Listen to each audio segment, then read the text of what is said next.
today. And I hope you'll find value in this session and someone is impacted by this particular session. I think it is something I'm quite passionate about. Because I once read in this other book called Letter to My Mentee that says basically a mentor is a person that does or walks the journey longer or does the same thing twice so that you can do it once.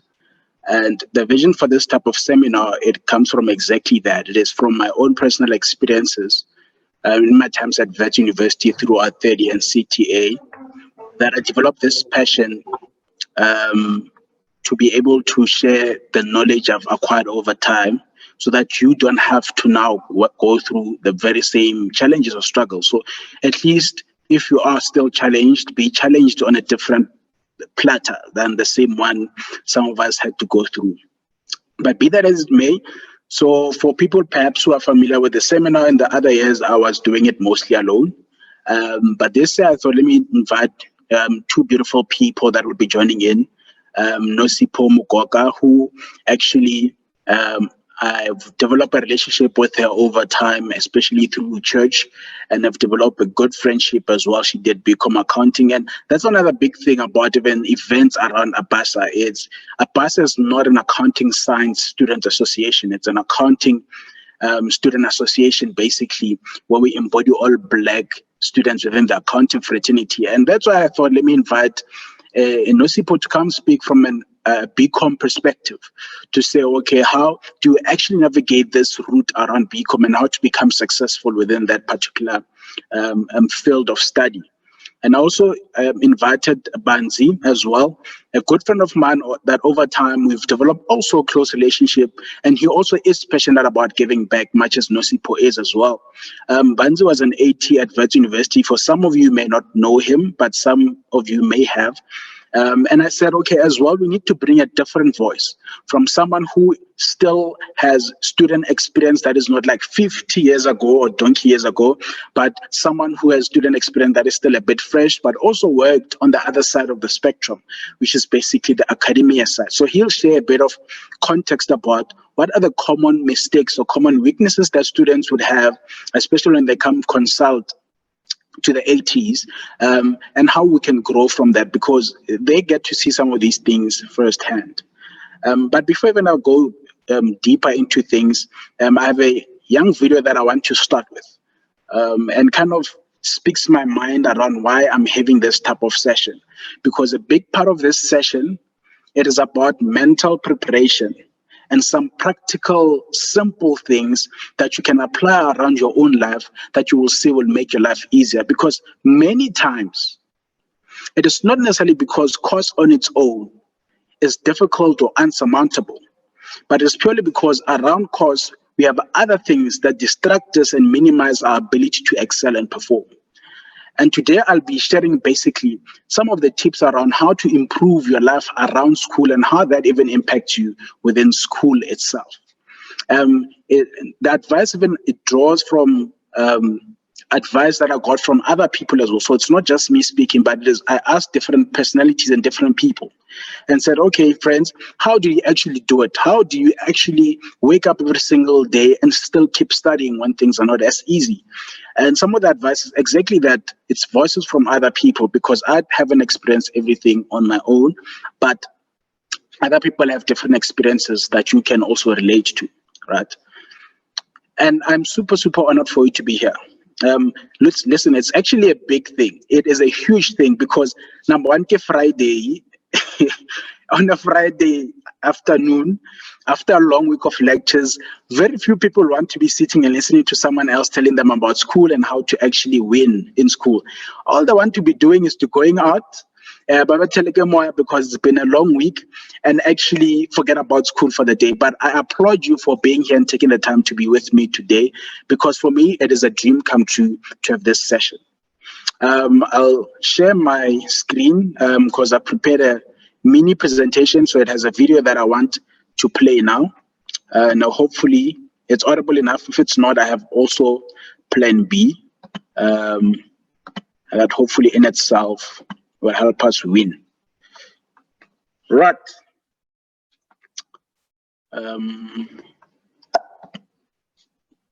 Right. Can someone maybe unmute and tell me if you can see the screen properly? Yes, Frank. Awesome stuff. Right, so the first video I just want to play to set the mood within the seminar. It is a video by Tom Bulu, and you can check up his content on YouTube. He's big on mental transformation, basically, and building good personal attributes as a person. And having good attributes and good attitude and good character, it is one of the basic things that can help you do well academically as well.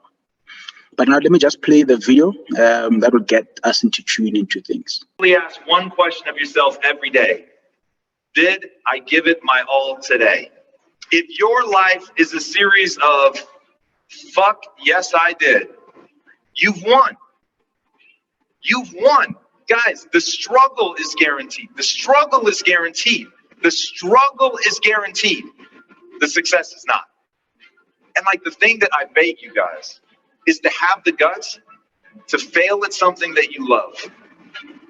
And when you are on the mud, on your face, and people are laughing, the I told you so's are coming out, that you remember one simple fact. You loved what you were doing, and you left it out on the field. What the fuck else is there? Legitimately, like, I'm getting emotional. What the fuck else is there? What more can you ask of yourself than to really fucking try? To really say, I give a shit about this. That's the life to live. That's the life. Like, to say, I care about this. It matters. It gives me purpose. I'm going to fight for this. This is a group of people I want to serve. And I'm going to go all the way out every day. And look, you're not going to hit it every day. There's going to be days where you're off. There's going to be days where you're weak. But if that day, instead of bullshitting yourself, instead of saying I wasn't weak today, what are you talking about? If that day you fucking own it, and you say, yeah, I was weak today, and I'm not going to be weak tomorrow, but I'm not afraid to face that. I'm not afraid to accept that I'm not perfect. I'm not afraid to look in the mirror and say today was a bad day, that I didn't make myself proud today. But that shouldn't diminish who you are. It shouldn't diminish your view of yourself. Why? Because it wouldn't serve you. Because if you beat yourself up today, you make it harder for you to be rad tomorrow. This video sets up the mindset that I want for this particular seminar. It opens your mind, right, into a position of receiving knowledge again. And even as I speak, I also get emotional because I understand where you are at. I understand some days have been difficult. I understand that tests are quite close and you feel like you've been lost for the first 2-3 months of the year. I understand how it feels like to be so behind where it's either you lose hope or you keep pushing. And that is why I don't mind to play it again for you, so that in your mind, there must be an awakening that you can still do it. There are some days you will not be perfect. There are some days you're even lazy to get out of bed. There are some days you go to the library and want to try studying, but nothing goes in. Or that day you're just mentally tired. I understand those days. I have personally been there, and that is why we have this seminar today. So I'll play it one more time. And if you were listening to the first time haphazardly, I want you to make that 1 minute, 30 seconds of the video a meditation session where you speak to your whole self. Reflect on the days, as Tom Bulu speaks about, that days where you were weaker. I want you to reflect on the days where you were weaker and thought it's over, or I can't get up, I can't do it again. And as you reflect on that, there's something I'm going to lay in your heart. There's something I'm going to lay in your mind after the video. So I'll play one more time for those who perhaps just came in, and those who've had it. I just want you to listen to the video with purpose now. I'll play one more time for you.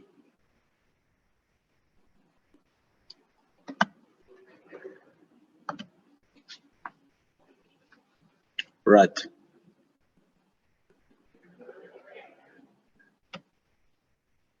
Ask one question of yourself every day. Did I give it my all today? If your life is a series of Fuck yes, I did. You've won.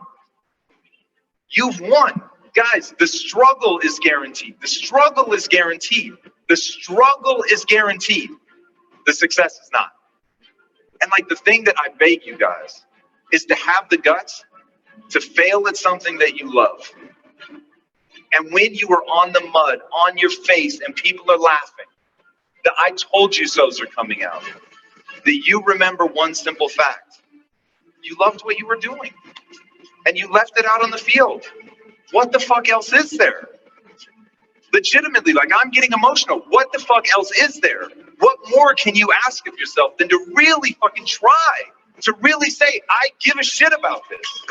That's the life to live. That's the life. Like to say, I care about this. It matters. It gives me purpose. I'm going to fight for this. This is a group of people I want to serve. And I'm going to go all the way out every day. And look, you're not going to hit it every day. There's going to be days where you're off. There's going to be days where you're weak.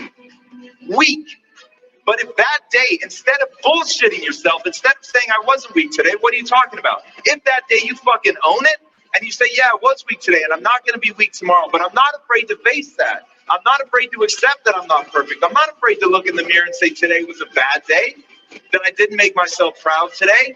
But that shouldn't diminish who you are. It shouldn't diminish your view of yourself. Why? Because it wouldn't serve you. Because if you beat yourself up today, you make it harder for you to be rad tomorrow. And with that video, ladies and gentlemen, I want you to take, I'll count 30 seconds. And in this 30 seconds, I want you to think about your year so far. I want you to forgive yourself for the days you did not give 100%. I want you to forgive yourself for the days where you gave excuses to yourself why you should not work that day or that particular time. I want you to forgive yourself for the mistakes you've committed.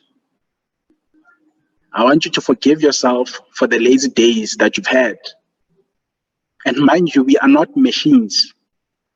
You will not always be at your 100%. And that's why Tom Bueller said the same thing. You will not always every single day feel like studying or be in the spirit of studying. You will not every day, sometimes go through emotional stages of your learning. If you need to cry, do not act strong, even if you're a guy. Don't act strong and act like I've got this. When you're not okay, you're not okay. And that's why Tom Bueller says, admit that you're not okay for that day, but tomorrow I'm going to keep trying. Whether you're behind with your course, it's okay. It doesn't matter. The past doesn't matter. There's a great book where a chapter was written by a person called Apostle Paul, and he says, forget the former, but focus on the prize. There is absolutely nothing you can do about yesterday, but there's absolutely everything you can do about today. Absolutely everything you can do about tomorrow. Even if tomorrow doesn't come out how you wanted it to come out, studying-wise, life-wise, it is okay. Life and studying at VETS or whatever university is not designed to be perfect. I've started to work now. It is not as rosy as it may seem when you are still a student. That's because it's my purpose now. It's my time now. My time as a student are done. Now it's my time to be working.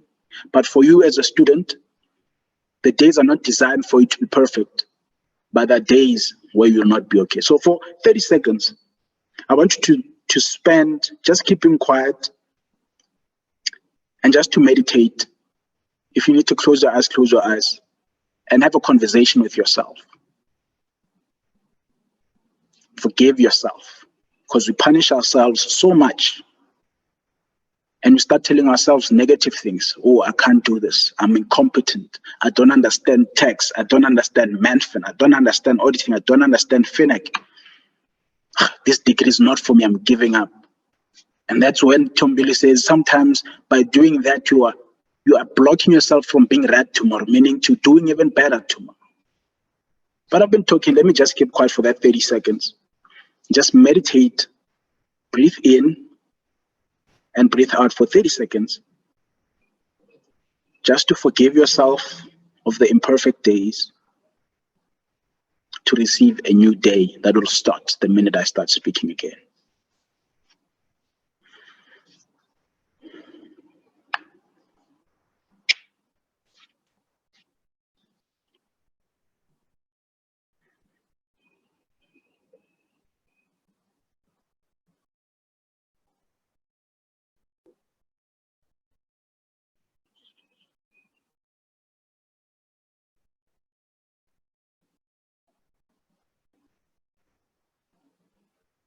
For those who may be joining, we are under 15 seconds of meditation. You can join in.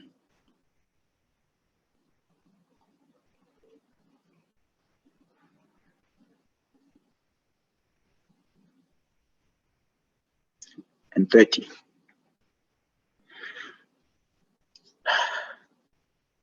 First question. Let me open my video so that you can have that interaction. All right.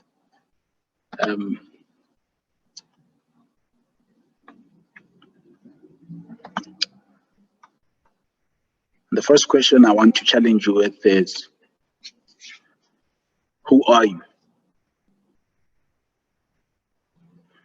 It is unfortunate that throughout the course of life, we come across different situations, different challenges that panel build our personality sometimes to a much worse form, that we start doubting ourselves, that you forget, and I always refer to this, you forget who you were in matric when you got those very good marks. And I know how we always say, or even people say, university is a different animal on its own, and that might be true, but there's still an animal in you that worked hard in grade 12, for example, that got the marks that you desired.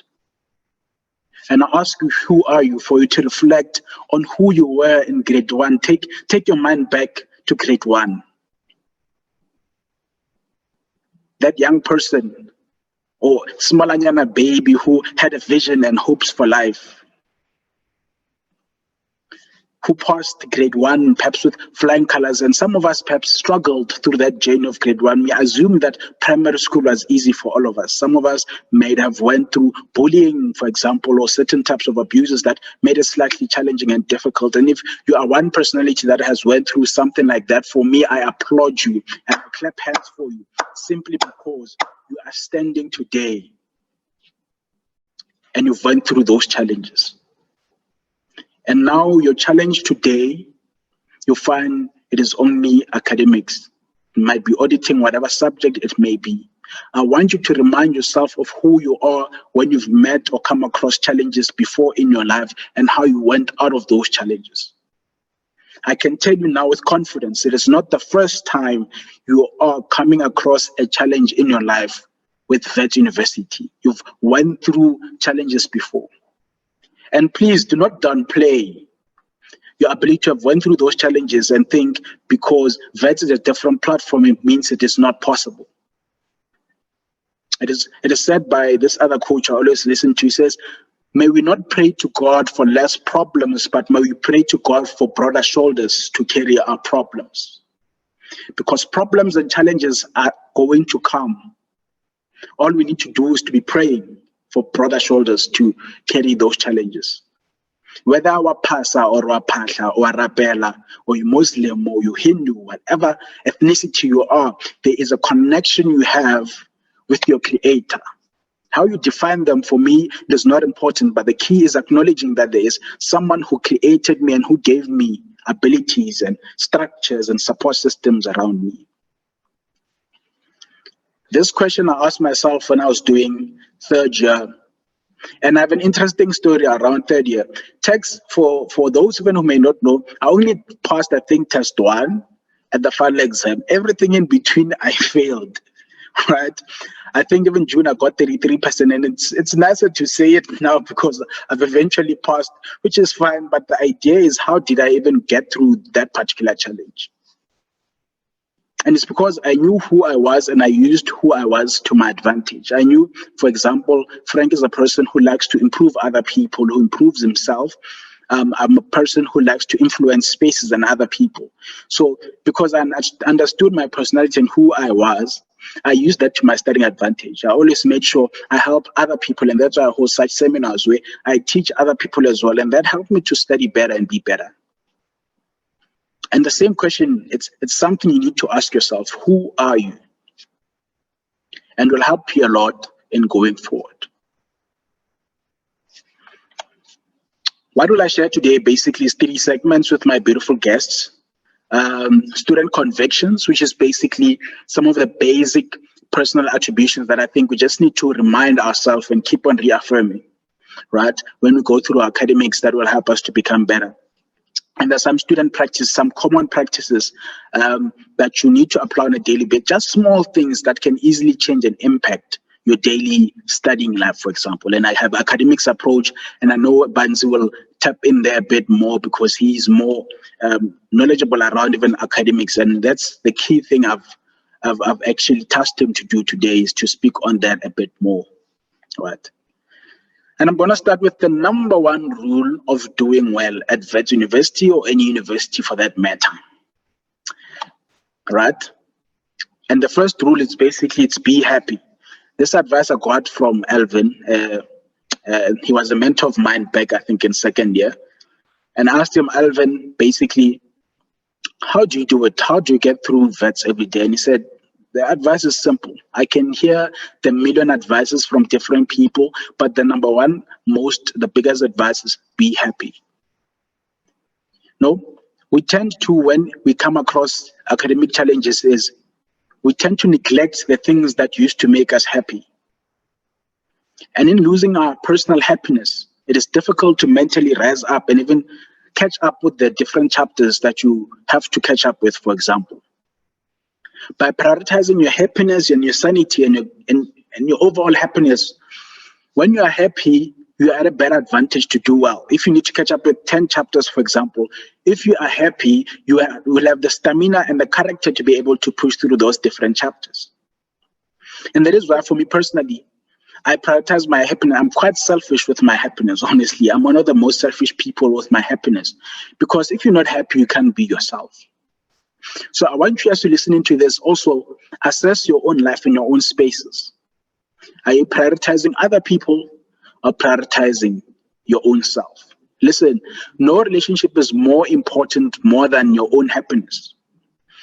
Nothing outside in the world is more important than your own happiness. If you like, for example, watching movies, you like playing soccer, for example, do not neglect what you love because you're simply under pressure. Because what you love and what makes you happy is what will help you cope throughout the year, for example. So if there's one thing to even take away from this seminar, is be happy. Even in the midst of 15 chapters behind, for example. Find some means to still be happy and smile. Because through your happiness, it's where your success even will begin. Right. Next one is, life does not have a memorandum. If it was up to all of us, and I'm going to give you an opportunity for you guys to ask questions and interact as well. If it was up to all of us, we would all finish matric record time, finish undergrad record time, finish postgrad record time, right? But reality is, life does not have a memorandum, right? Life does not have to be perfect. It's not designed to be that way. Some of us will finish things record time. I mean, personally, I finished my first degree within 3 years, but then had to do my CTA over 2 years. And one of the things that helped me mentally is to understand that life does not have a memorandum. If it were up to us, up until this point, when you're writing next week, you should be up to date with every single topic that was taught in class. But that is not the case. So remember this, life does not have a memorandum. Things don't always have to be perfect. And when you go through mental challenges or some form of pressure academically, always remind yourself of this fact. Life does not have a memorandum. And Oratile was a lecturer when I was in 3rd year. He taught text. So some of you may not know him. And when he said this, I found it to be profound. Some of you will be CAs by 25. Some of you will be CAs will only qualify when you're 27, some 28. And that's life. It's simply designed that way. So when things are not going your way, they don't always have to go your way. But as Tom Billy said, you rise up from that day to the next one and tell yourself, I'm going to try again and push again today. Next key point. This one is it stings a bit. It is stop dreaming about what you're not prepared to work for. And the simplicity with that is if you're not prepared to work hard for what you want to achieve, stop dreaming about it. Because everything that we achieve, we must be prepared to work hard for. Sometimes we'll have to pull in a bit of late nights. Sometimes we have to sacrifice perhaps going out every Friday, maybe go out twice to ensure at least we catch up, for example. But in the midst of all of that, do not sacrifice your happiness. Right? Have a strategy and live with a plan. So here's what I ask of you, especially those who are behind with course, right? Sometimes the challenge is when we are behind, we have everything in our heads, right? And then because we do not have anything written down, it causes mental pressure because you know you have a lot of work, but if you put it down on paper in your own writing, forget the lecture agenda perhaps even for a minute. Just write down in your own handwriting and say, these are the topics I need to cover. Writing them down, just doing that, you'll see how much it will give you more context, basically, about approaching your studies. Because now you know, oh my gosh, I'm behind with block 1 stuff and you're stressed. I'm behind with block 2 stuff and you're stressed. My advice, have a strategy, and the easiest way to start is write down the things you're behind with. And sometimes you find things are not as bad as you think or you've portrayed in your mind. Write them down, right? The things that you're behind in. That will put context. And then the next thing you do, you think about, okay, how do you think you're going to plan around it? So sometimes you find you are behind because of topics that you find difficult. One of the easy things I personally applied is a topic that you find difficult, do not try to want to start studying it on your own without any background, because it simply becomes slightly challenging to do. So what I did is I always had a couple of friends around me. So a topic I found difficult, I'd ask a friend to explain the overview, especially if they understand it, overview of what the topic is about. So if you're going to talk about, for example, dividends tax, someone who understands it will be able to tell, okay, dividend tax basically, what are the different without even studying the ledge, for example. We'll give you a basic background of how it works and what does it talk about. And with that bigger picture view, we are able to study that particular chapter with a bit more purpose. And that's one of the things that helped me become successful academically as well. Stay away from negative people.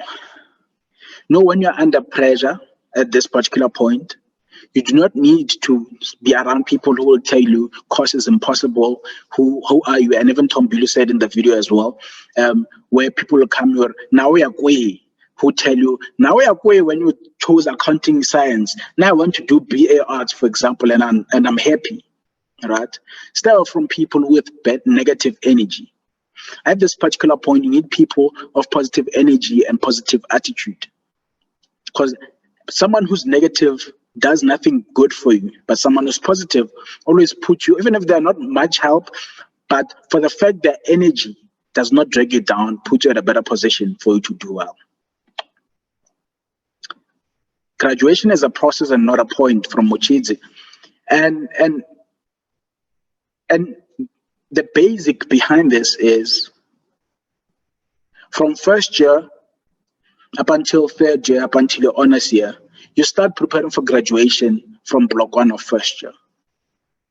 So do not ever think your experiences in first year, yes, maybe academically some things you may not be relevant anymore as much, but your experiences are how you went around, your emotional growth, your mental growth as a person, have built up to become who you are today. And never take those lessons for granted. Because graduation is a process and not a point in time, right? Celebrate yourself. And for those who do not know, I have a YouTube channel where basically I share more of this type of content. And I made a video about the importance even of celebrating yourself. And we forget to do this a lot. I personally, when I've achieved something, getting out of bed, it is an achievement to a whole lot. Especially now it's winter. I hate winter with all my heart because it makes waking up in the morning even more difficult and makes it even harder for you to even wake up in the morning and actually start studying, right? But if we learn to celebrate ourselves and the small victories we encounter every single day, it also plays a role in your own psychological growth as well. So for example, after studying, let's say, a full page of slides, clap hands for yourself. And this goes back to even who are you? As clap hands after finishing that chapter, especially of a subject you find challenging. Literally take 5 seconds or 10 seconds to clap hands for yourself. Tell yourself nice things, man. I know because I'm from Pretoria, we use like a lot of slang. I clap hands for myself literally. Get on fana odese, right? Get on fana our corner, right? Speak to yourself. Maybe sometimes this English is a distraction. Speak to yourself. You know yourself from where you come from. You know what your parents uses to tell yourself good things when they praise you as a child. No zaman. Those small things play a big role mentally for you to grow as a person. So every small achievement, take time to clap hands for yourself.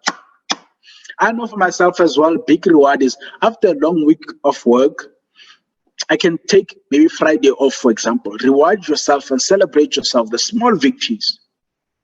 So even after perhaps this seminar and you are going to start studying, for example, is after studying what you studied, clap hands for yourself. For me, it doesn't matter how small the effort was. As long as I put in the effort towards progress, I celebrate myself.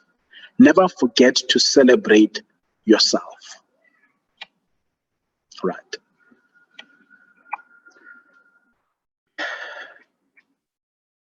There's nothing new under the sun. Meaning there is someone who went through what you're going through. As I've said, even when I was starting after the Tombili video, I said, I've been where you are at. I've been behind with school. I've been behind with lectures. It is okay. It's fine. Right? But the key thing is what I'm going through, someone else went through. So I always ensure I have someone I can always speak to who is either after me. So if I'm in CTA, it's someone who's working. If I'm in third year, someone who's in CTA. And also, if possible, have someone who's below you, who you have a conversation with. For me, people who are in the more junior years to mine always kept me to the ground and kept me grounded. Because their frustrations and their annoyances always reminded me of me when I was in their shoes. And it afforded me to be able to be empathetic and provide practical advice to them on how to get out of situations. So at this point, if you've been a loner for too long, have someone that you look up to who's a bit more senior than you, right? That can help you walk this journey. It can be someone who's still a student or someone who's working. The importance of a mentor is one of the biggest things. And a mentor doesn't mean you have to have a formal structure around how the mentorship works. But a mentor basically is someone you can talk to from time to time, basically, that can advise you and help you see things from a different perspective. This always made a difference for me as well in my academic life. Start your day with a mini meditation. So for those who are more spiritual and Christian, starting your day with some form of and this is one of the things that will help you to become consistent, perhaps in your Bible or scripture reading, especially for some of you who may have maybe those scriptures that pop up in your phones on a daily basis. Starting your day perhaps with that scriptural meditation is one of the best ways to start your day, right? Just read that scripture for 5 to 10 minutes where you just keep quiet and just read that scripture, meditate on it, and start your day like that. Because we tend to start our days in the wrong way. And I'm going to touch a bit about even the importance of how you can work around an alarm clock and things like that. If you start your day with a meditation, you are able to ease yourself into the day instead of rushing into it. You put things into perspective through meditation. And I think this one relates to the video as well. In all you do, do it 100%, right? Meaning when you're studying, and it's one of the big things, it's you need to focus 100%. So some of the basic practices I always advise, especially when it's closer to tests and exams. I always left my phone at rest, right? So if you're afraid, all right, if I leave at rest, what if there's an emergency? Invest in yourself by getting that small popotane phone if need be, or else leave your phone. I always left my phone at rest, for example, and went to a library without my phone. Why? Because that allowed me to focus 100% when I'm studying, right? Or if you have your phone with you, don't put it on your person, meaning don't put it on in your pockets, but not even on vibrate, put it on silent, on flight mode, and put it inside your bag next to you so that you do not have the constant itch to want to always be checking your phone. Because doing that for me always helped me to focus, especially if I'm catching up or I'm behind. It helped me to focus and get on faster with course. Because here's the big thing as well about phones is as if when you start your day and the first thing you do is to go onto WhatsApp, maybe you're in bed, or you are studying and then now you're on your phone for 30 long minutes, is your phone takes out blue lights, right? That causes your brain to vibrate slightly more, to be a bit more active than usual. And when it is a bit more active than usual, for it to go back to a space of lower concentration and of focus, right?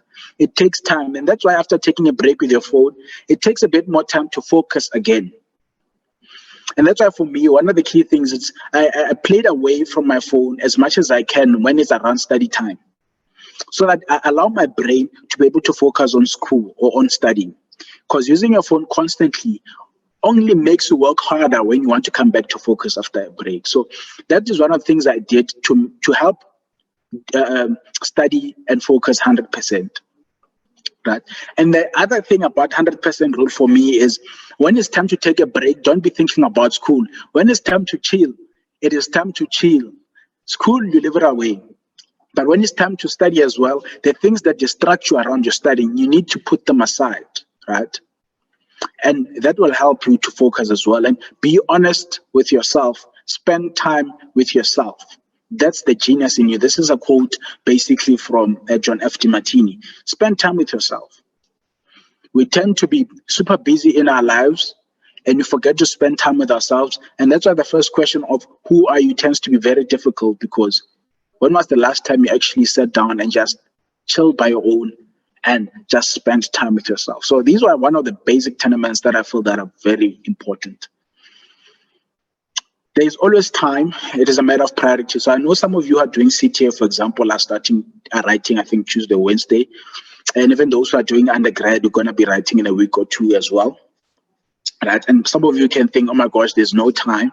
But I want to challenge you and say there is time. It's a matter of priority. See, look at the things that you think were your time wasters. For example, just write them down. I'm a big fan of writing things down. When you write things down, you remove them from your mind, because your mind is the one that's stressed and pressured. You write them down, and it helps you bring things into better perspective. Honestly.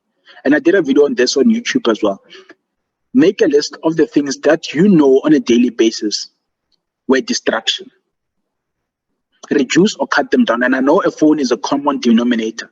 Long conversation with friends. Sometimes when when you meet with your friends before you go study, you tend to take 1 hour, 2 hours before you actually get into the library and start studying.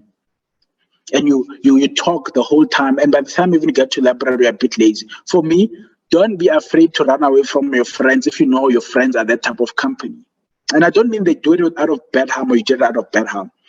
But if you think those long conversations are one of the things that actually waste your time, maybe sometimes leave a bit earlier and your friends will find you go library and start studying before then and see what difference will that make, for example. So if you reprioritize honestly, you will see a big difference within your space. Because sometimes we find course to be overwhelming because the habits around us are not doing justice to our progress in our studying. And the journey is personal. You author it. There's a comedian, I think, Stop Nonsense, to me, Stop Nonsense, who once said, "Are once in life, you're always alone. Are can always go with friends, but what's on a toilet, what's on only one. Can always be a friend, but when you go to the loo, you're always alone. No matter how much of group you are. So you're always alone. And I wanted to speak to this particular point that your journey is personal.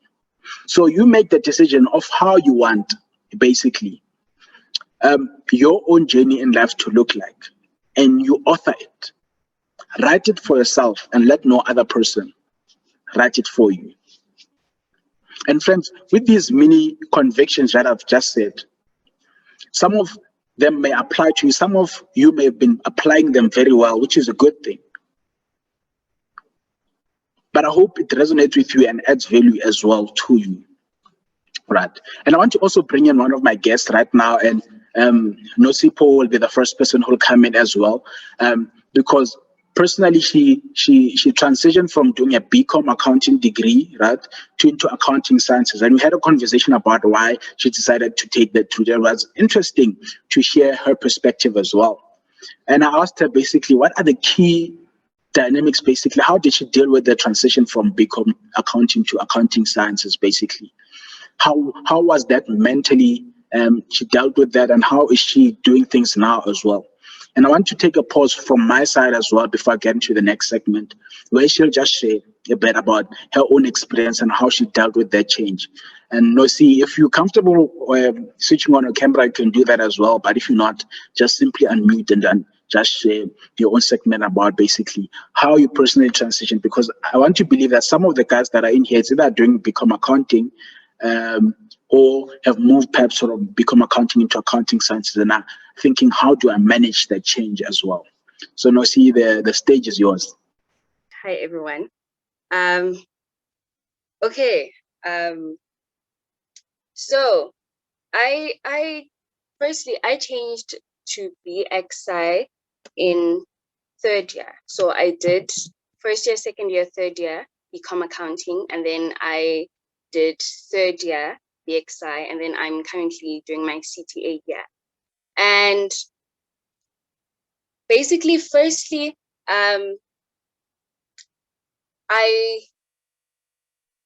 the problem is the differences between the two that I had to acknowledge in order for me to try find a transition between being in BCom and being in BXI.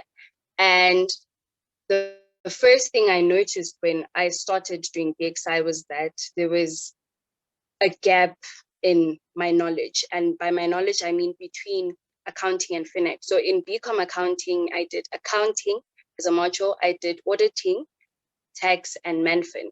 And the three are the same as the modules that are done in BXI. So the only difference between the two was basically the accounting and the FINAC. And I had to find the differences between the two in order to help me adjust into FINAC third year.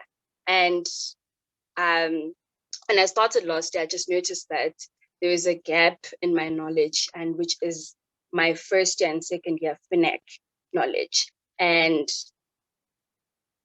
obviously, I realized that 2 weeks before test one, and I had with test one for third year, the scope is basically first year, FINAC, and second year. So the pressure was a lot, basically, when I got into third year, because I was like, how am I going to do this in 2 weeks?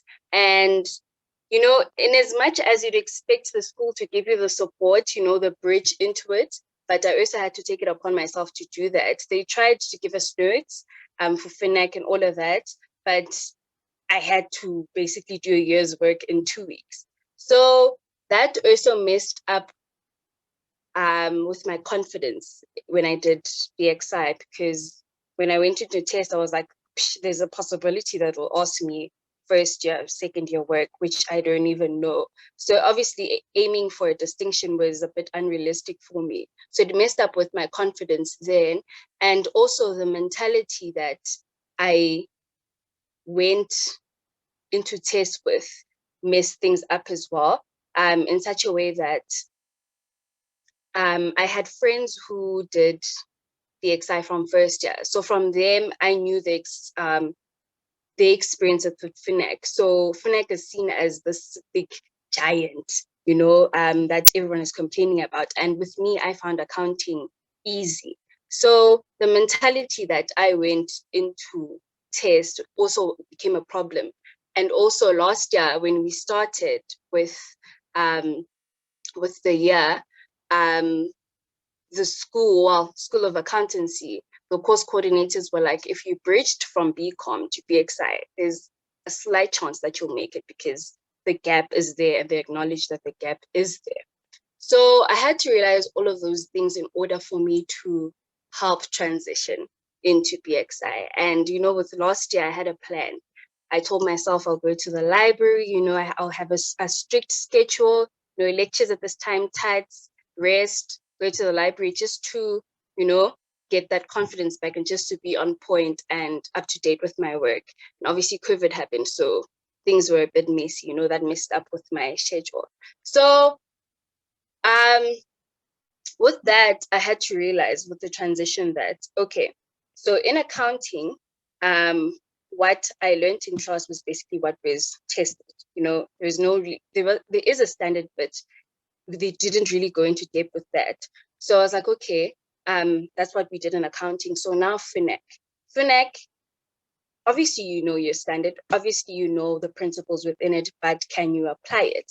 So I had to practice on my application and how to incorporate basically what was in the standard and applying it to my work.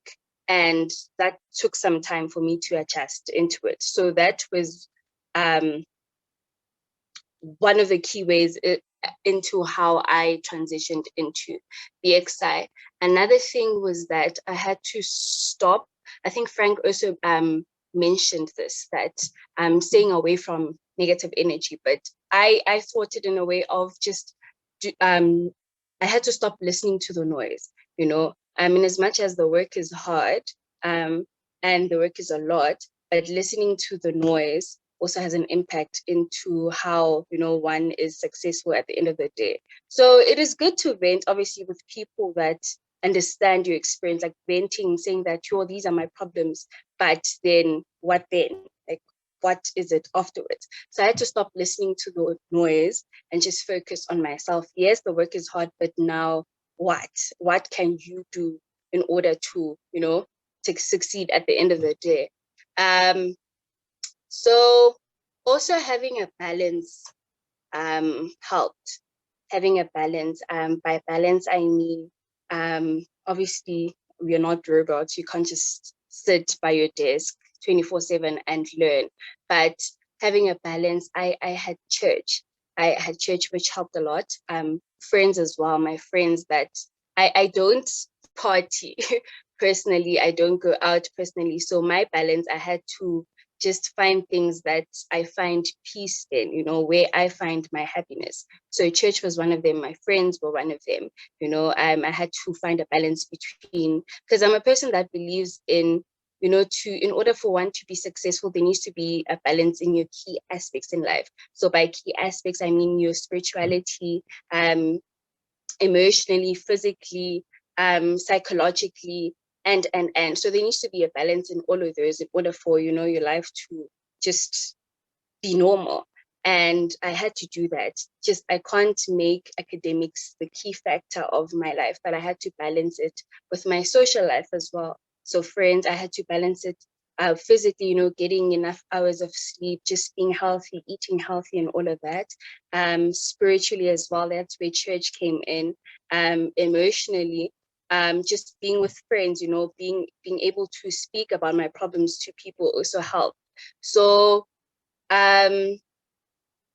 basically that's how I transitioned between the two. And today I passed BXI and today I'm doing my CTA, which is killing me, but we move. So yeah, that's it from my side. Nosipho, maybe stick up for just 10 seconds. You said something quite powerful, right?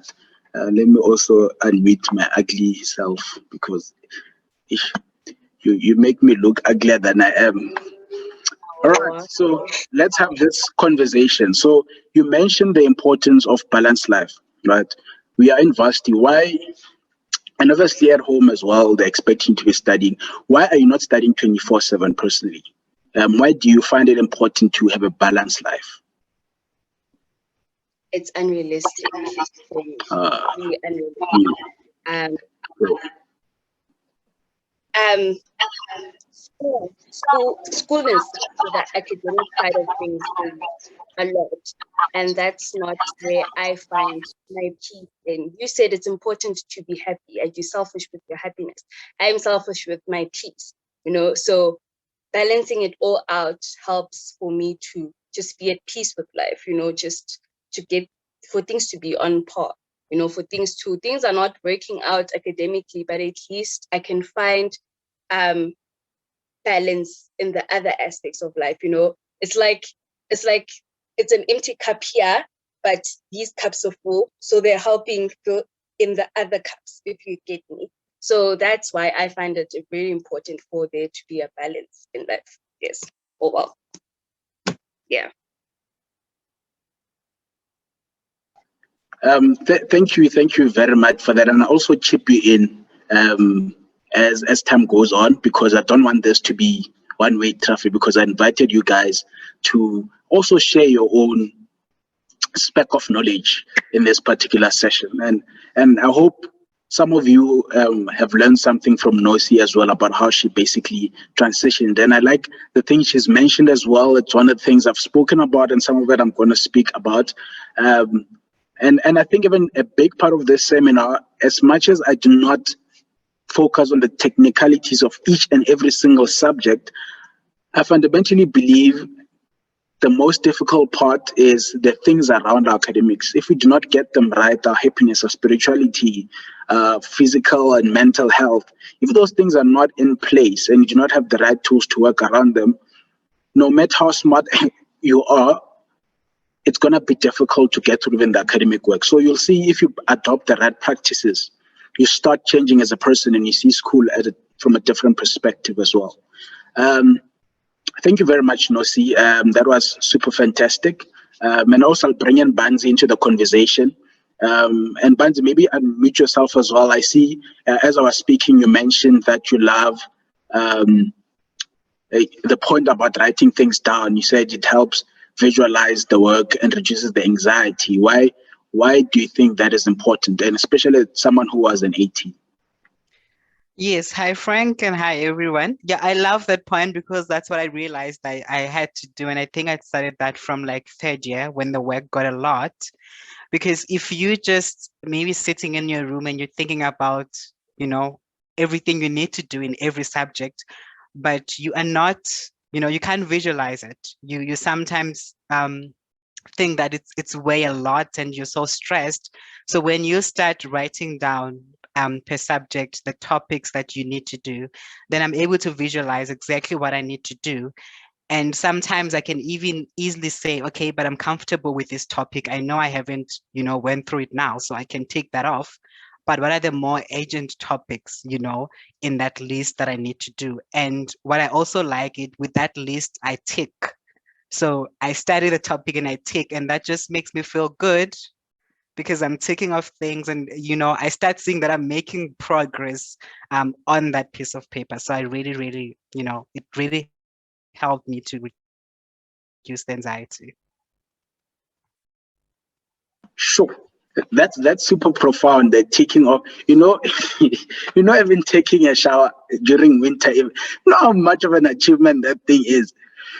I think even that's the big thing about even writing things down. It's the importance is do things that also slowly build up your confidence, because just ticking or I've done A, B, and just ticking, that tick itself has a huge mental boost for yourself as well.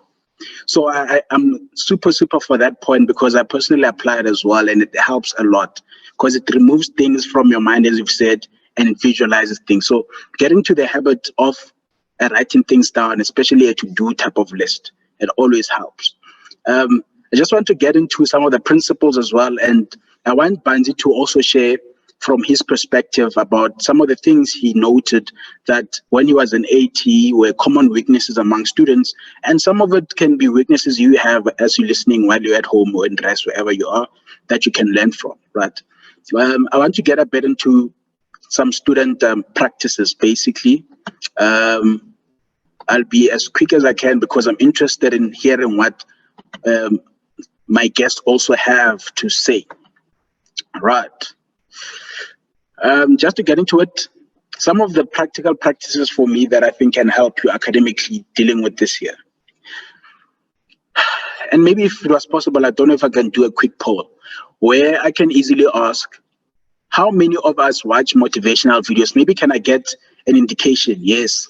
Let me close it down because people, before they read, let me get an indication from the flow. How many people watch motivational videos, for example, let's say after a slow day, to want to be motivated to start studying? If Spacey that, has her hand up.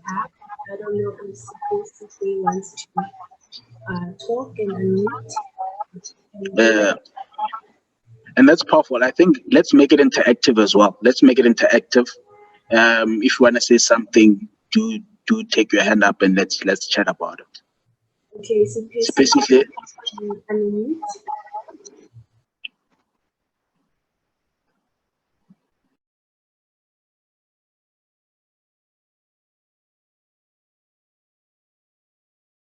In the meantime, let's just read the comments.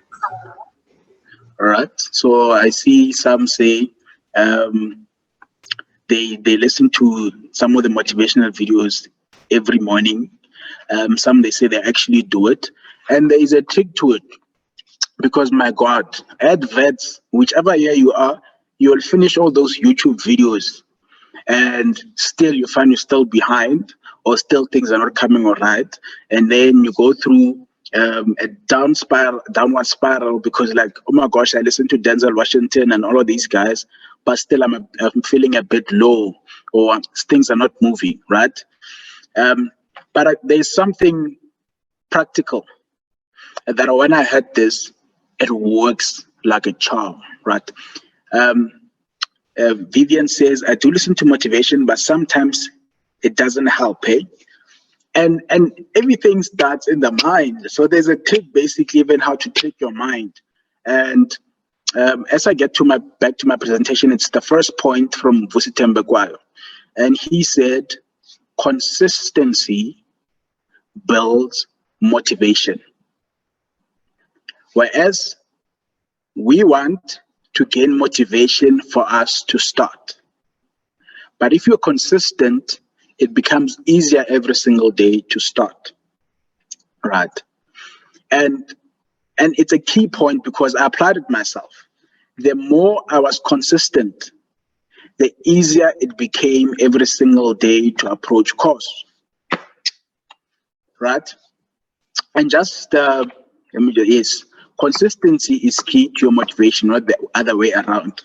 So how do you become consistent? And I know it's one of the things you've heard all your lives, every time you're in school, but I want to make it more practical. And I plead with you for this one. If you do it starting from today until the year finishes, you'll be academically successful. So here's how I applied it.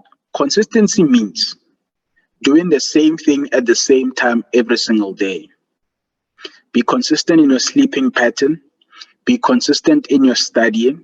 Then every single day, you don't have to motivate yourself to wake up. You easily just do it. For example, I know that every single day, my day starts at 8 o'clock, right? So 8 o'clock, I must be, it's either at the library or at a place where I'm able to study.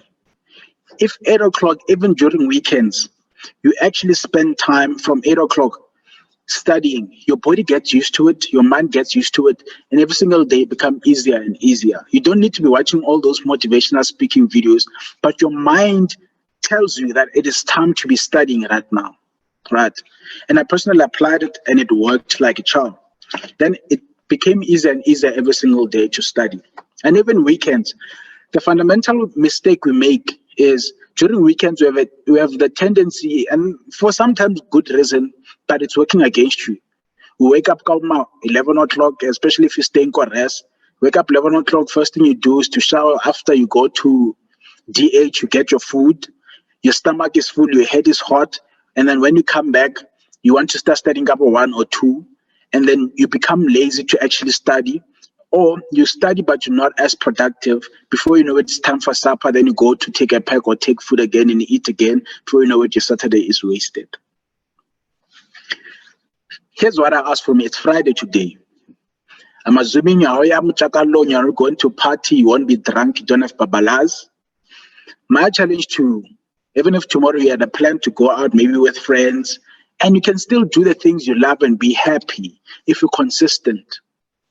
So tomorrow, I want you to wake up the same time you wake up during the week to study, right? And maybe because it's a weekend, if you maybe woke up at 5 o'clock during the week, maybe because it's weekend, you can wake up around 7 o'clock.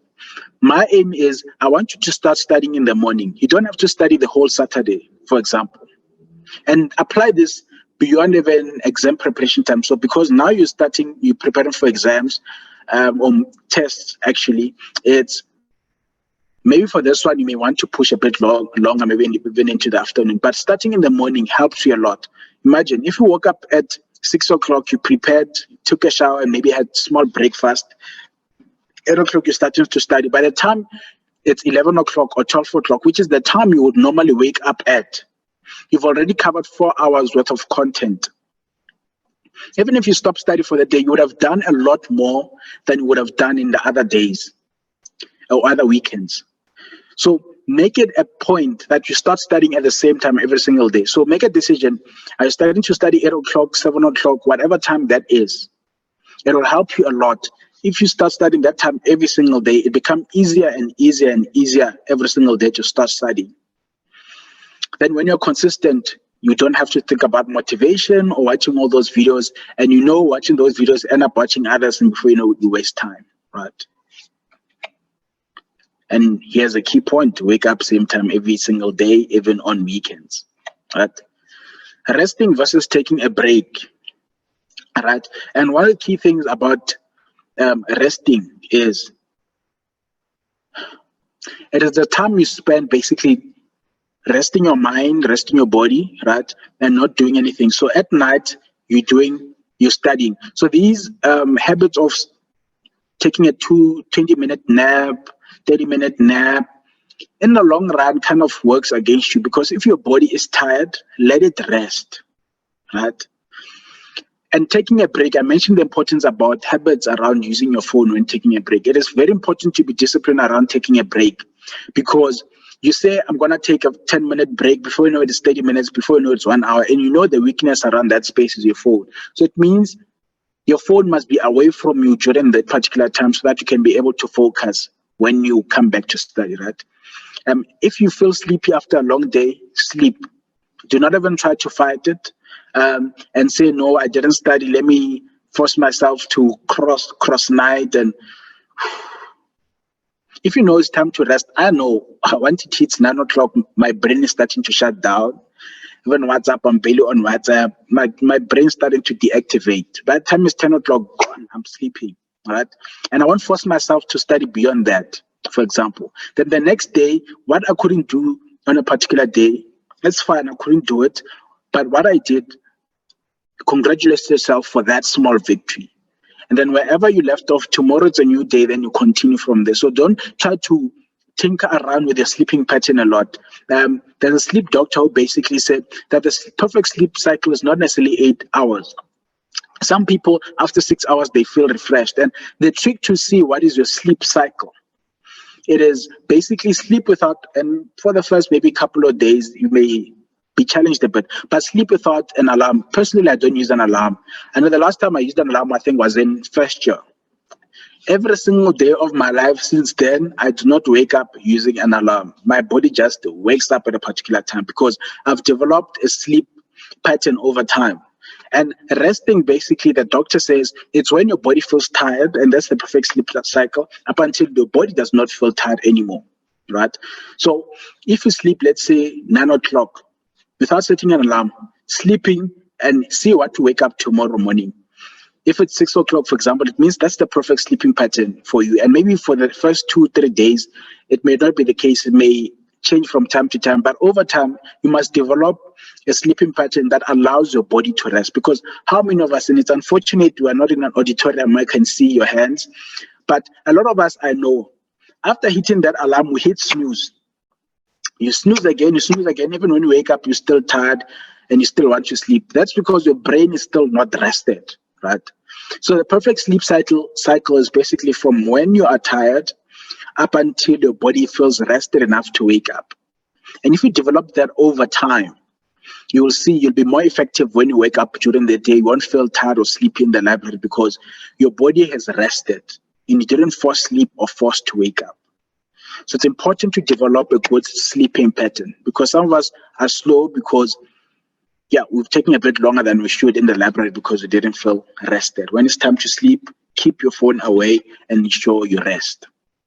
Well, the teaching around this sometimes was when you're in bed, put your phone away, right?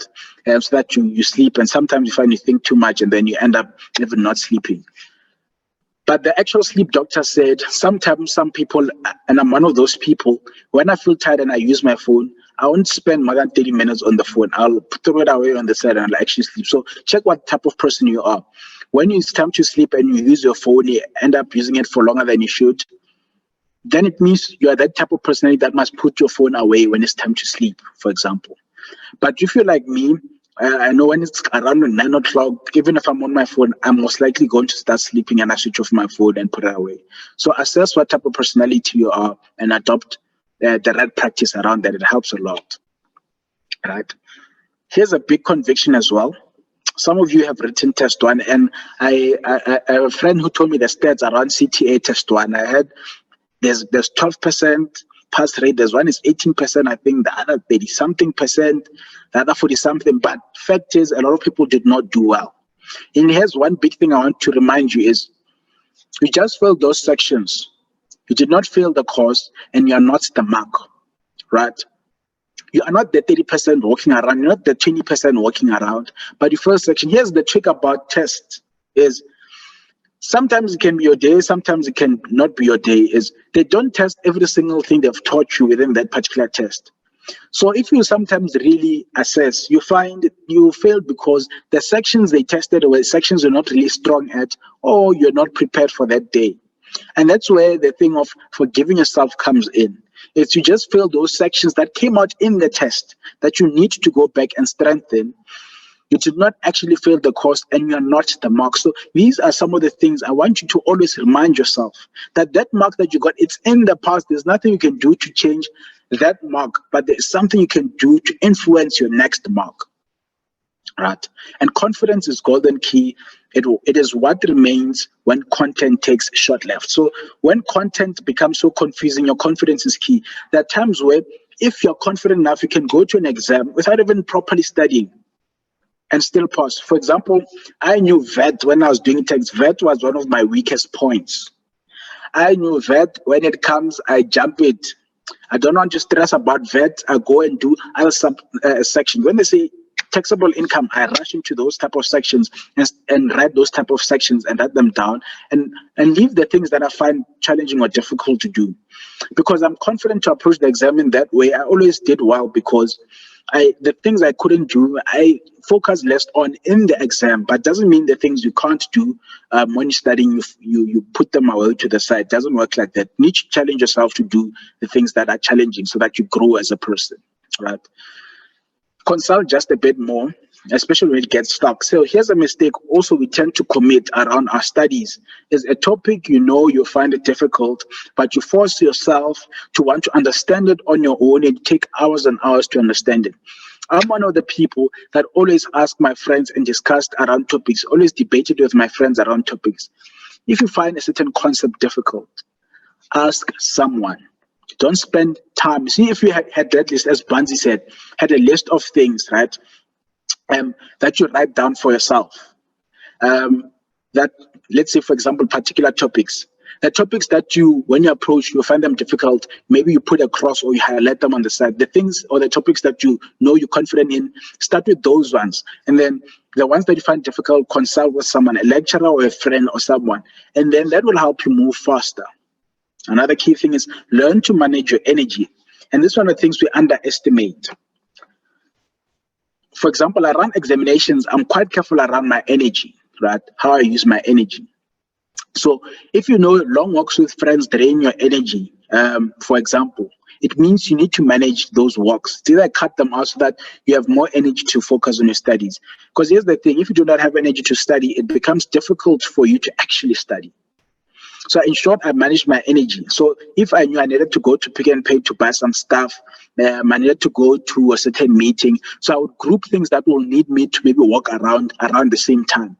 Then do those things. And when it's time to study, I focus on studying, because the problem is you go to Pick and Pay, come back, say I'll start. You want to study, you study. After you have a meeting somewhere, you go, you come back, you say I'll continue. It's either you'll slack or procrastinate or jump sections, but the fact is you won't be effective because you didn't manage your energy quite well.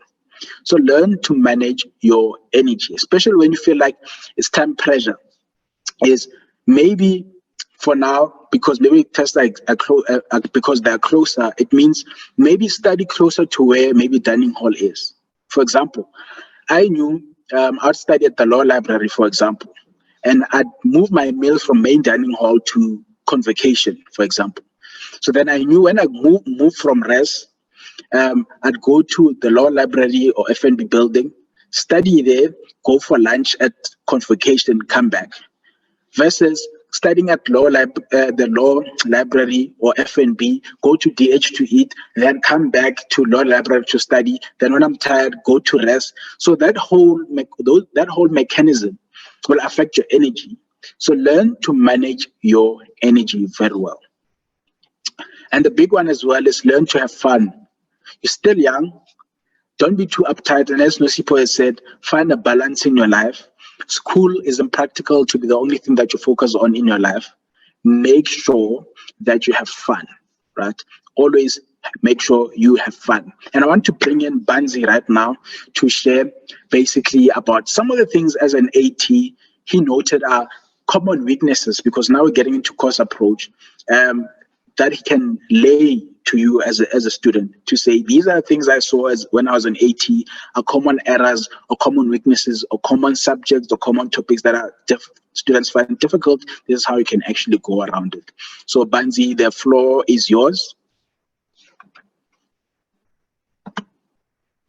Thank you, Frank. I really hope that I can provide insight into everyone who's joining us today. So how I've decided I'm going to approach this today is through being an AT last year and the marking I did in 4th and 3rd year and even the 1st year.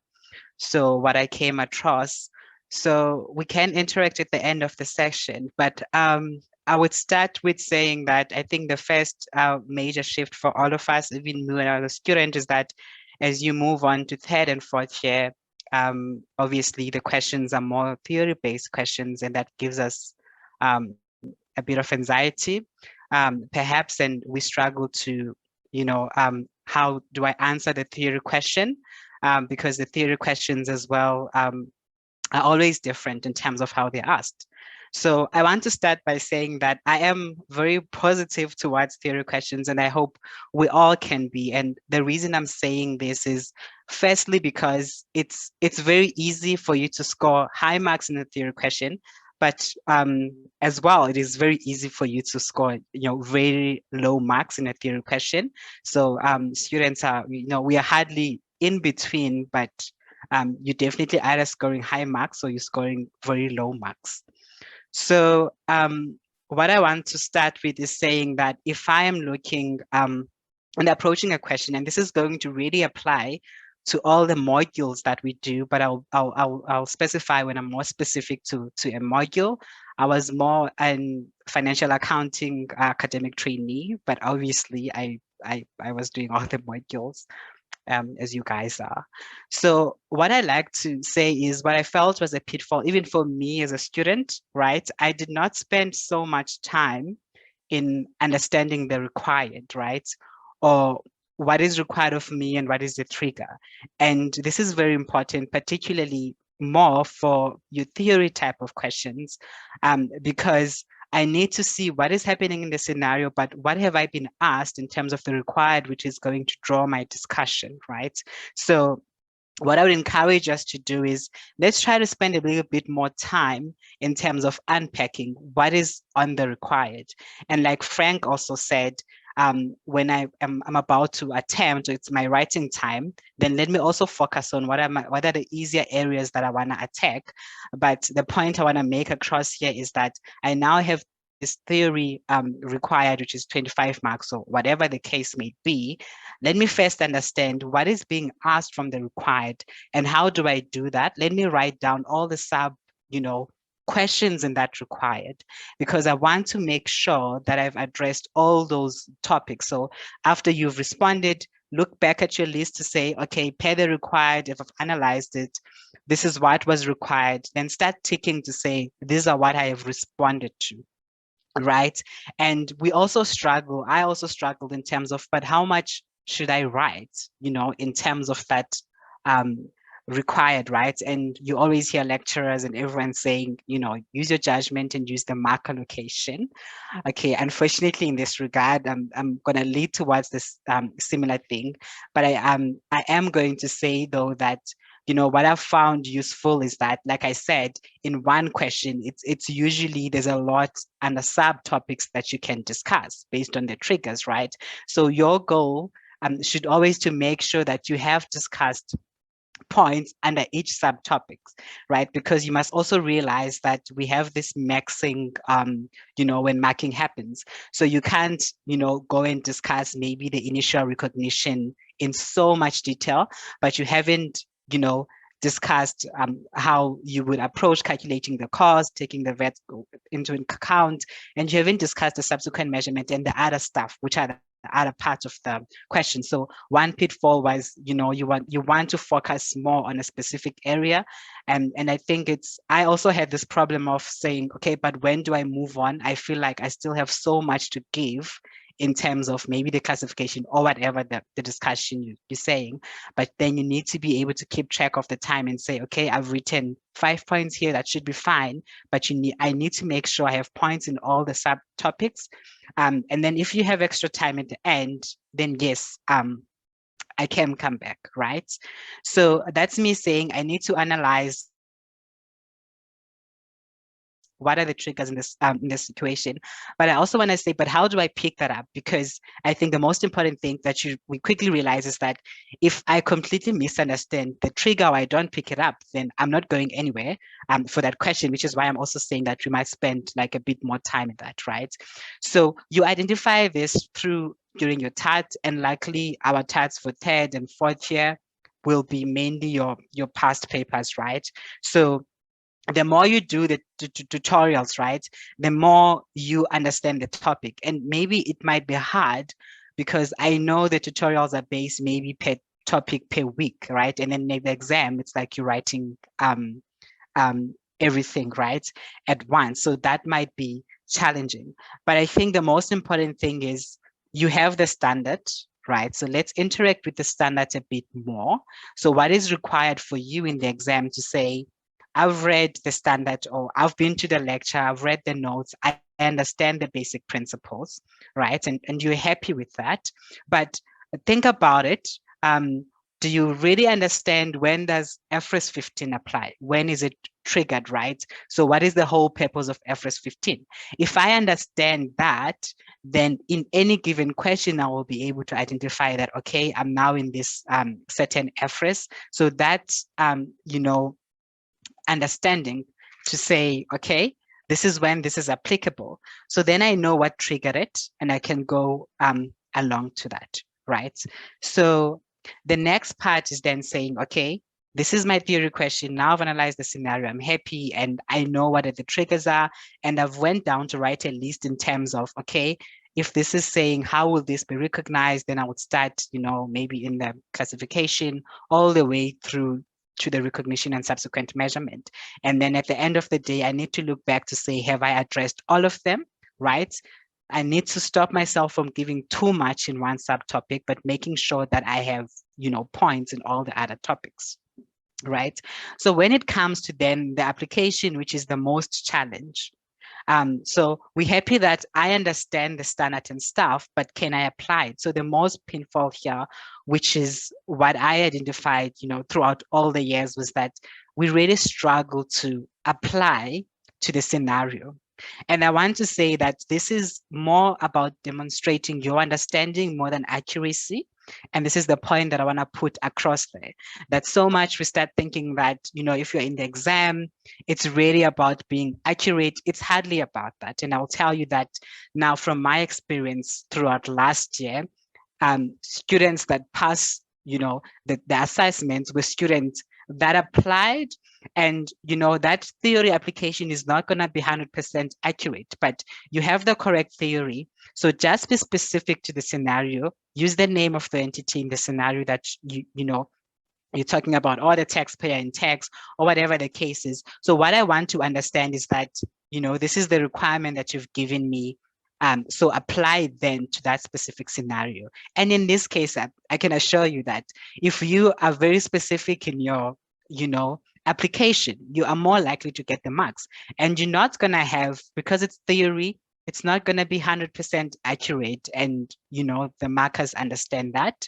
But can we gauge in what point you're going into? Have you applied your mind? And I think that's the one point that I want to stress out, right? So my next point now is going to be talking about from a non-theory point of view. So what do I do here, right? So I'm going to emphasize this, and it's very, I think sad and frustrating, and I think maybe it goes over our heads. The only way for, you or any of us to pass a question is through the workings. And I know I'm probably reiterating a point that is being said so many times, but it's been so frustrating really to see people fail a question literally just because they haven't shown their workings. And I know we preach this throughout. So what do we actually mean by, what do I mean by showing your workings, right? So like I said, we're not looking, so whoever is marking is really not looking for your accuracy, but your thought process. And you can only display that through your workings. And again, I can assure you really that if you show all your workings, you're most likely to score higher marks in that, even if you were not so accurate or you're very far from the accuracy of the numbers, but you have shown your workings. So I need to see which number you started with, what did you add, what did you deduct, or what did you divide with, or whatever the case is. So just think of you as showing a roadmap, because you're showing the examiner what you have done, right? So a roadmap from your starting point right till the end. And also ask yourself, am I able to, is someone else, they be able to follow through what I've done or my workings? Because I also think that's important, because if your workings are everywhere and they're not structured, then it becomes harder for the marker, and it's very easy then to miss out in terms of, oh, but you have applied this thought process, or you have done that. So that really, acts against you in terms of the process. So if you have a non-theory question, there's the other factor in terms of, when do I have to start, justifying my answers, right? So if you're doing a FINEC question, it's fine. You are requested to draw a statement or whatever, then you don't have to justify, really every number that you've used. But if you're looking at it from a ManFin perspective, right, please, you need to detail in terms of why have you excluded that item in your cash budget or whatever you're doing, right? So every item that, obviously you can say that I've thought about it, but how does the marker see that you have actually considered the fact that this is a non-cash item, they've excluded it, or whatever the case is? But also I want to caution you, don't spend then too much time explaining yourself in like non-theory questions where you're drawing up something. Just explain the areas that you have excluded, because those are the main areas. So if you've used the number, there's really no reason for you to explain, But for example, in a case like in FINEC, you hardly explain, but you would be required to explain, let's say in an IS-36 question, because you need to say, if you're doing impairment, it's the higher of, then you need to say the higher of, then you need to show me the different amounts, then you need to conclude to say, therefore, this is the higher one. So in that instance, you do a little bit of explaining, but also remember there, you can also use like shortcuts. So if you say the higher of RA, which is recoverable amount, because that's your workings and that's not the question, so that is also acceptable. So just make sure you're not spending too much time, right?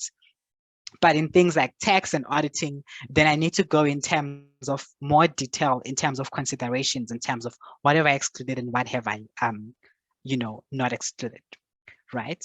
So I think that's it from a theoretical perspective. I will say that, I mean, the main point in all the ATs I worked through, it was that students are just not showing their workings. And as a result, you end up getting nothing for that question, whereas you could really have scored high marks from it if you just show your workings. So I'm really pleading with everyone, please take that into account, right? So I also have some audits, specific considerations. I know audit is I know all the subjects are challenging, but auditing is another level of challenging. I also had, difficulties. I think we all had failure at some point throughout the academic process, right? So like I said, what I had on my list is that you need to list all your topics, but luckily that has been brought up. And I encourage this again. So list the topics per the module. Then you start seeing where you are, right? If you're in 4th year, you've listed the topics you need to study, you start seeing, I'm comfortable with these topics, I've always been comfortable with. Then you take them off, that's fine. And then you need to focus more on your development areas. So which modules are you not comfortable with? Please, you need to focus on those topics because that is what is going to catch you out, right? And if you're struggling, like referring back to Frank again, I'm struggling with, valuations in Menfin or whatever the case is, then it's easier for you to ask a friend to quickly explain the principles for you. That's going to save you the 4 hours or whatever that you're going to take self-studying. So there's just always someone who understands that particular topic. And that's where consultation comes. Unfortunately, I also felt like, we don't use much consultations from the ATs as we should have. And given now that it's also virtually, but I encourage you, I mean, they're all there to assist. So drop an email to the academic trainee in that in that subject that you're looking at. And sometimes I know last year I also got emails like simply like, hey, I've been failing maybe test 1 and test 2. What can I do? What do you suggest? Because that academic trainee is dealing with that subject at that point in time. And it's always acceptable. And I assure you as well, it's great for the ATs when they get such emails to say, this is my problem. How do you think? You can even arrange a call. I just think that we're not using much of that resource, being obviously your academic trainees in the school, to ask for that assistance and to say, I don't understand this topic. I know some students were brave enough to, even when we're still in the office in Feb, or through email to say, you know what, I don't understand what's going on in this topic. Can we have, schedule a call? That's also something that you can discuss, and they will obviously be willing to assist you when they have the chance to. So please make use of that resources, right? So that's what I really had from that, application and answering perspective, right? So what then I'm also going to talk about now is that please do not stretch out your workings. That's one other important thing, right? So the marker will read everything that you've written, but if you've stressed it out, it's now unvoid. And you're not going to get negative marks because of that, because you've stretched them out, right? Then the second point is transferring the workings. I know this is a big part, and if you're in CTA, you get negative markings for that. So it goes back to the required, what am I required to do to prepare the statement of comprehensive income or whatever the case is? Then you need to reflect back at the end to say, have I answered the required? If you've went and done all the calculations, that's great, but have you then transferred to say, this is the revenue, this is the cost of sales? Because if you haven't transferred that to what was required for you, but you just have the workings in a page, then, you know, you start getting the minus marks, which is very sad because that could get you in a position to fail, whereas you would have passed. So I really want to emphasize that, please, it's really a big area of stress, I think. And it's very sad to see someone losing marks just because they, you know, didn't transfer the workings, right? And I want to then say, you know, you decide what you focus on. So what worked for me was past papers. And I made a note here to say that for me, in my experience as a learner at VETS and also as an academic trainee, you know what tutorials are? You learning the principle, right? So the basic principle, it's like the first time I'm learning the principle. So what are the basics of the principle? So great, I understand the basics in terms of the tutorial, right? But your past papers will be like your full-blown analysis. Okay, to say, okay, this is the integration, this is the application that's expected on me. I know I spent most of my time, you know, before every assessment, going through past papers and then going through the solution to see how was this tackled? Do I really understand why this was tackled this way? And that also goes to doing your tasks correctly, right? So reflecting back after you have attempted it and marked yourself to say, okay, but this is how I should have done it. Then really understanding why you should have done it that way. Because in reality, what you are gonna face is similar to the past papers. So that's why I really encourage that we use past papers, right?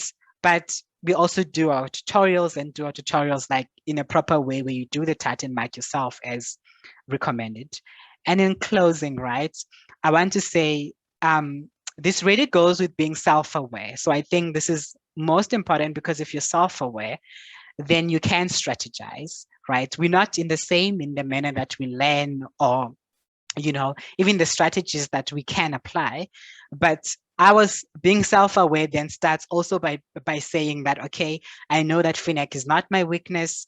Perhaps I know that tax is not my weakness. I know that auditing and MenFin are my weakness, perhaps, right? And then how am I going, that's going to help me strategize to say that in as much as I need to cover the topics in FINEC and tax, right?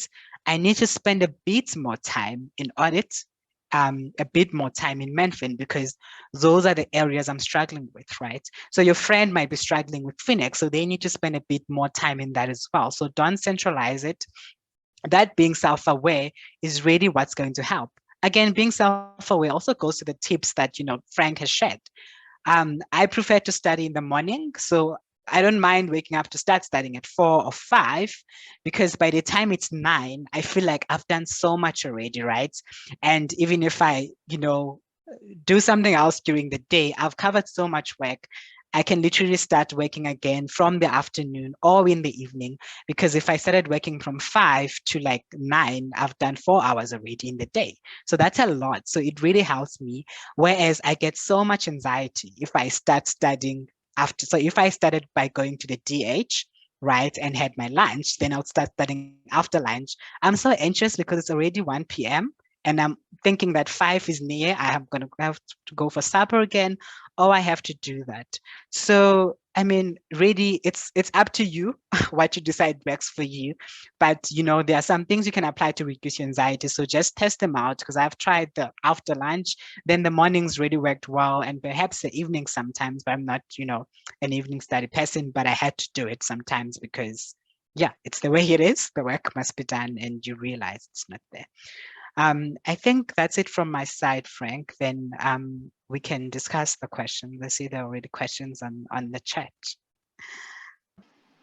No, thank you super very much, Banzi, for your extensive sharing. And I think what you've shared, it's a handful or a mouthful or a headful or something is good. So I won't go too much into. So for now, I'm just gonna play a super short video.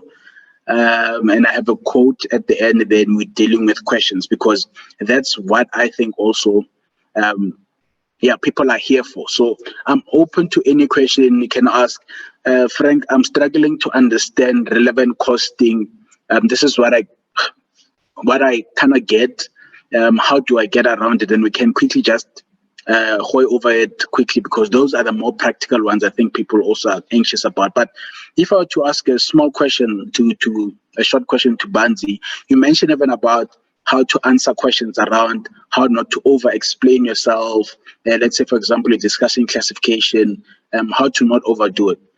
Is that something someone can just get it right overnight?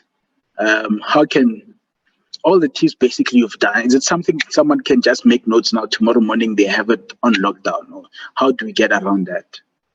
It's definitely not something you're going to get the first, second, or even the third time. This is going to come with practice, unfortunately. So theory really goes to practice. And by practice, I mean, take a question paper, take a theory question, attempt to answer that theory question without having seen the solution, right? And then go back and mark yourself using that marking grid, and then reflect on, what you have done or what you could have improved, right? So the main pitfall I see is that we don't identify all the questions within a question, right? And that's where we go wrong. But it's also to say, we always refer to saying, okay, just look at the mark allocation. What is the mark allocation? How much is required of me to write? That should guide you, because you know that for 1 mark, you are going to get for 1 sentence or correct point, you're going to get a mark, but you need to write a bit above that. But in terms of theory, just write perhaps the max amount of points. So if it's a 15-mark question, I'll try to go for 17 points. Then if I have time at the end of the exam, because I'm pressed for time, then go back to add more, But I think we have that issue of moving on to another question in the exam, and it's a real problem that I think we have. And I also had that problem initially, but honestly, it goes through practice. Yeah. When there isn't enough time, like in the exam, start with what you know first. Honestly, even when you're practicing tutorials or past papers, start with questions you're comfortable with first. Try to treat it like a mini exam session. I found that to be helpful. And also, guys, if you're behind, we sometimes tend to make the mistake of we sometimes tend to make the mistake of taking everything to the library because I'm behind all 4 subjects if we're doing the big 4, and then say I will do all 4 of them. My God, don't do that. One of the things for me that helped, especially when I'm behind, take what you will need for that session. Don't take every single thing. If you're going to need tats, go with that smalanyana tat pack for block 2 or block 1. Go to the library with a light bag. Don't go with the heavy bag. Already when you get there, you're tired. That tat pack with the smalanyana questions you're going to need to be doing, and then do just that. And then when you're done after that 3-4 hour session, maybe if you studying on campus and staying on campus, then after that 4 or 5 hours, then go back to rest. That walk is a refresher on its own. And then if you need to continue study, take the other stuff that you need and then put away the stuff that you used in the morning. And then I found that to also help with momentum. Start small. Be efficient in the type of content you carry when you go to study, because we tend to go with a million things and we do 10, which is a lot, and still feel like we didn't do much because we have this huge stack of things and feel like we haven't done much. So that's one of the key things I found helped me so much. So I want us to dive into the questions as well, but I want to play a short video by, I think it's not the Dalai Lama, but one of the personality monk is a monk, and I like some of the teachings monks always give, and this is a closing video, and then we'll have a conversation around questions, and then let us share knowledge for the last 10-15 minutes where someone may state what their challenge is, and you may have an Asoka Rabamatao, thank you very much, also suggested one of the things she personally performs or does that helps her a lot as well. So it's a space for us to also share knowledge. So I just want to play that short video, and then all right. Live in life? No? Then why worry? Do you have a problem in life? Yes. Can you do something about it? Yes. Then why worry? Do you have a problem in life? Yes. Can you do something about it? No. Then why worry? You know? Why worry?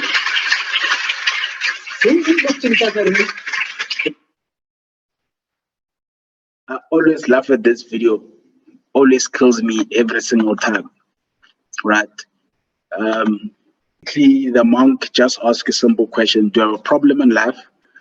Yes. Can you do something about it? Then why are you stressing? And here's the key thing: it's when you have a challenge in life and you can have people that can help you around that same challenge, then stop stressing about it and ask for help.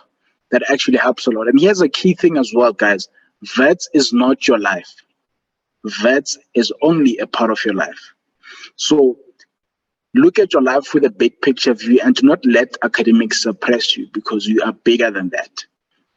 All right. And just the last motivational or type of quote that I like as well, and just to close off the session and open up for questions,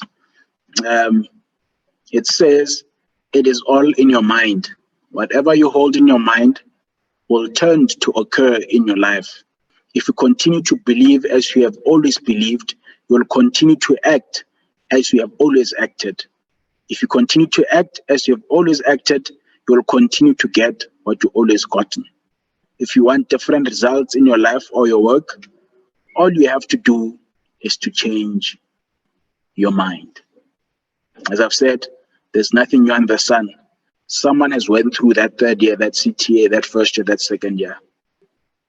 Speak to someone that can help change your mind, and it will change how you look at things, how you see things, and how you apply things, and the results will change. But otherwise, friends, thank you very much for making the time to come through, and I hope this session was super valuable to you. Now we're going to be dealing with questions. Nosipho as well, you can always jump in, and Banzi. The questions I've seen in the chats, and people who have questions as well can also unmute, and we have a conversation around it. But otherwise, thank you very much. It's time for questions now. All right, thanks, Frank. I think there's one question in the chat. Oh, are you going to facilitate the questions?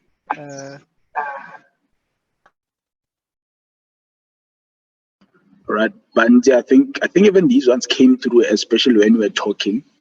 Yes. About how do we make the most of reading time? Yeah, well, honestly, I struggled with that, and I don't have the perfect answer for it, I'm going to say. So I think it's a personal thing, because I've tried both methods, right? Because I see in the chat you can either try to attempt something during reading time, right? Or you do it the proper way, whereas you are supposed to read and make notes, right? So I've done both methods, and while trying to attempt is very risky because you could go the other direction. So what I found was useful for me, then what I started doing was to saying that, okay, in this module, if I'm, it's very easy to pick up which, I want to say, sort of topic you're within, right? So they're the big topics for me. For example, the cash flow would be a big topic. It's easy to pick up an FS 15 question, per the information that you have, or business consolidations, because I know that takes so much time. So I literally started saying, okay, this looks like a business combination, and you can see in the required. So I would spend my reading time in the bigger areas, right? And don't calculate, yes. So just make notes. So because I think I don't know about anyone else, but the reading time wasn't much for me to read all the questions in the paper if I was doing it properly.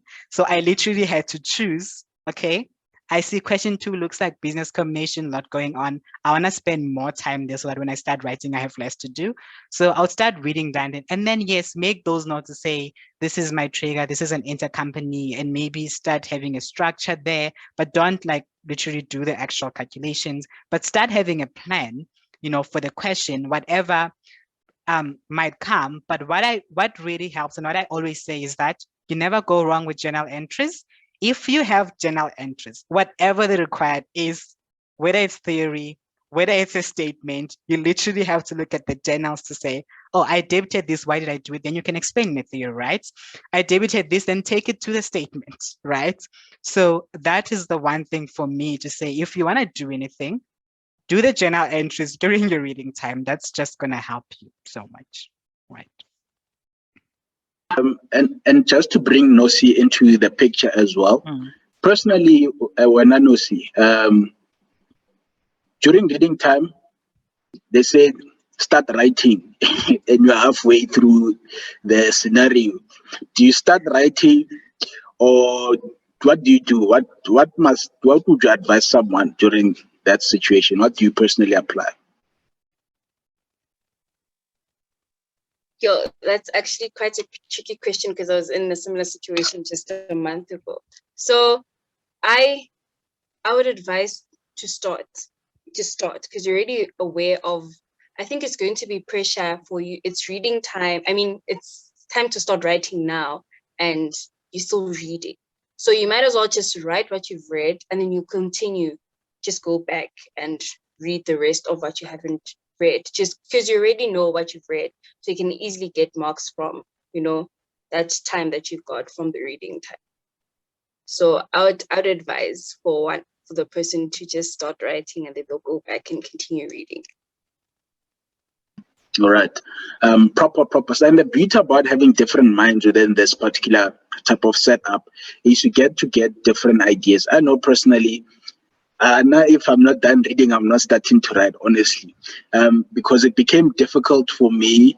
Because you find what you haven't read is the easier type of content. So it's about what works for you. And here's the thing about motivation type of seminars or teachings. It's not, the speaker may not be speaking to you, but someone next to you. So if something doesn't relate to you or you find it to be difficult, it's fine, but you can always hear a different voice and different mind. So Nosi's approach is start. So if they say start writing, start with what you know. For me, I normally did the opposite, which is I finish off the scenario at least, even if you don't understand every single detail of the scenario, but at least have an idea of, okay, if a required asks, at least where to attack, basically. So whatever you works for you. So that's a beautiful also response. And I like that you have a different mindset to mine because you appeal to someone else who relates to a person like you as well.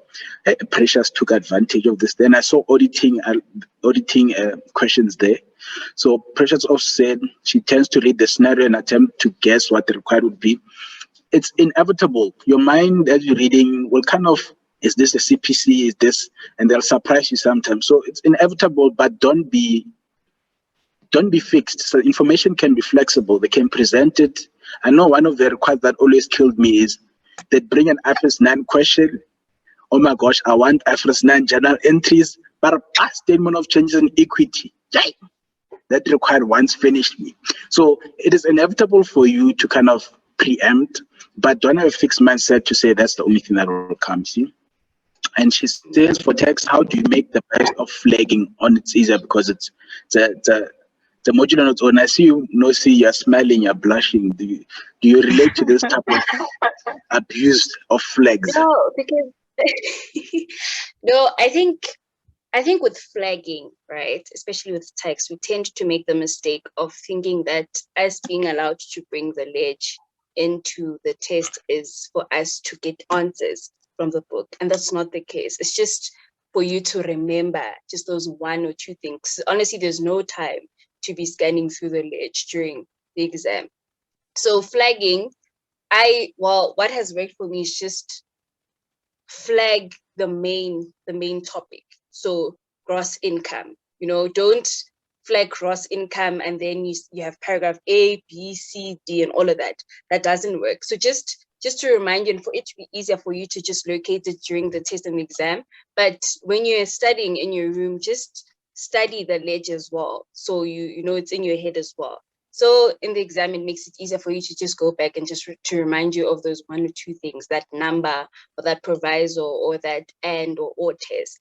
So those small anyana things, not for you to get answers from the ledge, basically. So yeah. No, 100% I agree with you because if you've never come across a ledge before an exam and it's first time you're gonna learn how to use the ledge in the exam, it's gonna be quite challenging. So when a section you understand it becomes easier to apply it. So around flagging, people use different systems. And for me, what also helped, especially when you get a new ledge, it's doing tasks help me flag the ledge a bit fast. So sometimes the mistake we want to make is to transfer the flags from your old ledge and the highlighting from page 1 of the ledge and then go as. So for me, around topics, when they teach a certain topic as I study, I flag it. That helped me in terms of covering the ledge a bit faster. So that can also help you a lot as well. Karabo gave a fantastic. So for those who are not keeping up with the chat, says this is something she did. She says it helps having your email open as you mark your tutorial attempts. So populate the email as you go with questions you have for ATs and lecturers. This helps with not postponing consultations when you end up not consulting at all. This is a brilliant one, because after you've marked that task, you can easily send the email and then you get a response. And that helps with consulting fast, especially if you're a shy person who doesn't maybe want to go to the lecture or interact with the lecture a lot. I think this is a powerful tip to actually drop. Thank you very much, Karabo. And other guys were thanking Karabo, thanking Banzi as well. The points you mentioned help to improve the exam technique. Non-Duduzon Game, I hope you're still on the line. How do you study for auditing and how do you take what you've learned and apply it to the questions? All right, this is a funny one as well, but for me, it works. One of the key things, Bandla, my people, for me, studying the memo helps with auditing for me. What do I mean? It helps, let's say, for example, a CATS question. It helps in terms of understanding how to structure certain question and how they, so obviously you'll attempt the question, but when you're auditing, marking is a study session because you can learn a lot from how they structure and how they answer or respond to particular required. So that helps a lot, especially questions around, let's say now you're writing auditing on Tuesday or Wednesday, for example, and you're behind in auditing. For me, sections like CPC, sections like Companies Act, Auditors Professions Act, I studied those stuff, even without really doing much of their tasks. I'd read through the scenario because it will lead me to certain sections that I was not aware of and helps me understand it faster. So studying the memo for auditing honestly helps move faster. And auditing needs a lot of practice. Because in the lecture, I think at this point, you know how to read English, right? So you can actually even move a bit faster if you read and do questions and then look at the videos for clarity for me. That's the approach I adopted. Now I read the auditing memo for me. Nosi and Banzi, do you have a different approach maybe to mine? Because I wanted what's practical, what will solve my problem, and then get over this thing. So do you have a different approach, maybe a Banzi and then Nosipho? I wanted Nosipho to go first. Right. So I'm sorry, I'm having an echo, so I'm not sure if it's me. Right. So for me, I am going to agree that, sometimes reading the memo in auditing worked, right? But I also think the one thing for me that I learned was that I'm not sure if everyone else is getting an echo like I am. I hope not. No, outside it's fine. Okay, that's perfect. So the one thing I realize is that the auditing topics are different. Therefore, you need to have a different structure, right? 100%, For each and that's every awesome. topic, right? So I need to know that if I get a proposed control question, there's a specific way of answering that proposed control question compared to answering an evaluate control question or compared to answering a governance or laws and reg question.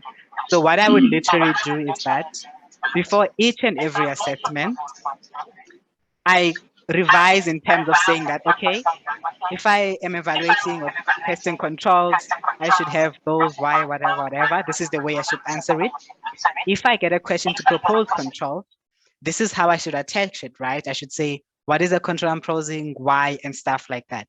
If I get a criticized question, what should be my wording be like? If I get this type of question, because the issue was that every type of question, there's a specific way you need to answer it. And if you don't go that direction, you literally just in the wrong. So I'll suggest that start looking at all your topics and asking yourself, am I comfortable? If you know you've done the TAT, so if I get a proposed question, am I comfortable? What would my approach be like? Because it's not so much the answer, because I think in auditing, we all know the answer. You can literally tell me what the answer is, but it's just that you did not tailor that answer to that approach for that specific type of required, right? So that's from me, Nosipho.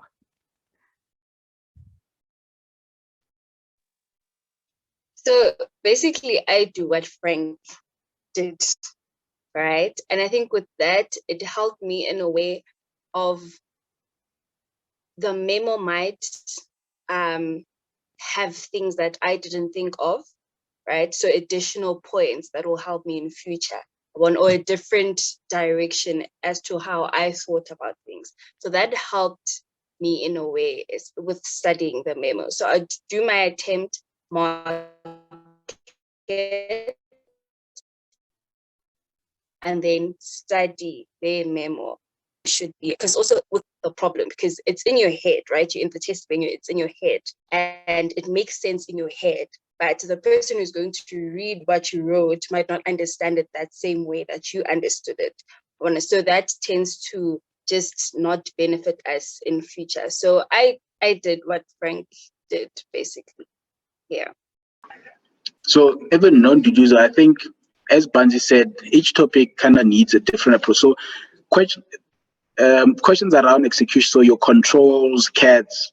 I think even now, I can even tell you what's coming in test 2. They're required for auditing, more or less the same. You know, your type of control type of questions will come. It depends. They'll want key control or just controls.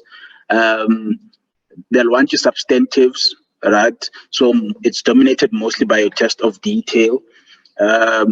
So those type of questions around execution, by studying the memo, you're able to pick up, if there's a question around passwords. Passwords has like 6 different types of controls around it.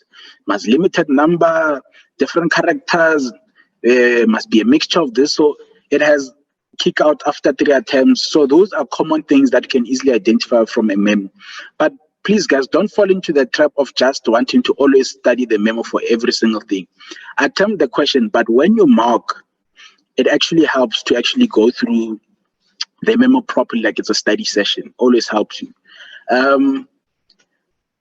For me, auditing, doing questions for me helps get through the ISA faster than going through the ISA page by page. Because sometimes you'd answer a question in the exam. When you get the memo, these guys were focusing on the A paragraphs when we were on paragraph 8. See? So doing questions and actually studying them helps you identify how they actually approach questions. That also helped me a lot. Because also Jessica Ngobo says, but what if you feel like what you have read is something that you're not comfortable with? So Banzi answer said, then go and start the other questions which seem easier per the required. Just because you started with reading that question does not mean you have to start answering it. 100%. Like if something you're not comfortable with in the exam, more like time is marks. It's not actually money, but it's marks. Because if you force yourself to start with something you're comfortable with, you're gonna waste time. So start with the easy ones and don't fall into the trap of staying longer than you should on the easy ones, because we tend to 2 pages of a 5-mark question, and then the one that needs 2 pages, you don't know what to write or you don't have time to write it. So start with the easy ones, and then that will help you a lot. And then I think that's the last of the questions. Anyone else who want to unmute or say anything before we close? And I hand over to Abasa. So Banzi also said, doing the past papers helped me more in auditing than the TATs. Yes, TAT for auditing done because they make you do these other books. But question papers add more value than actually doing those TATs. I felt the past papers were more of what comes out, but then sometimes they put a TAT in a test or exam. So Yeah, obviously they want to force you to use that book because that book they made you buy it. But question papers actually add more value because that's how they'll want to things to come out in the exam or test. Because sometimes those books, the memos, they tell you it's mixed up. It's not how they want it in the exam. Can be complicated, but focusing more on question papers helps. But that's it Sorry, from Frank. our side. Yeah, I also yeah, wanna Banzi. say something there. Can you mute yourself, the stove? Oh, thank you. I also wanna say something that even though sometimes they literally put like a tat, right, in the test, if you answer it the same way the book did, you would still not get the marks, right? And they'll come back and tell you, no, but that's not how we thought you to do it. So that's why I'm really saying just, focus on the past papers. Even if you did that tat, if you answer it the exact way it was in that memo, you won't get right. You still need to alter it for the way that they, prefer it. And it happened a lot. I think with auditing, like as I said, those controls type of questions have a book where you just make those. It will always help you. It's easier to revise. Have a book where you write those type of controls. As you see new ones, write them down in your smaller book. And towards an exam, that's the only thing you read, because auditing is logical. It's not very theory. It's quite practical and logical. It's not the theoretical thesis type of subject. So making those small notes helps. So Jessica also asked how to remain mentally strong after writing a bad test. This is a powerful question. I mean, Magunyela and Nisira here, it's tough. How do you actually remain mentally strong? Nosi, Banzi, do you want to take it before I offer my own 2 cents? If Nosi wants to go first, I would like to hear her You can views go on first. it. It's fine. You can go first. Okay, yeah. So it is difficult. But I think for me, I mean, the strategy I apply literally is I just evaluate where you are at that point in time, right? So evaluating where you are also helps you to quickly identify when you need interventions, right? So if I did badly in test one, then I must take action immediately after that. So please don't wait until June. Then you start saying that, okay, now it's bad. And then you're going to start stressing because you start thinking I have 6 months and that's just really starts. So just if you do badly, I know and sometimes honestly, maybe you just need to sleep that night, to be honest, right? Like when the results come out, because it really is painful. And you need to acknowledge it, right? That, okay, this has happened, but then also start to evaluate in terms of this is where I am, this is test 2, or maybe this is test 3. Think about, okay, I still have these many tests to act, but also then start strategizing to say, okay, I've done so badly, maybe in the one module, all modules, but what is your plan, to get yourself out of that situation? But honestly, it is painful, I understand, and you might need, take some time to soak it in.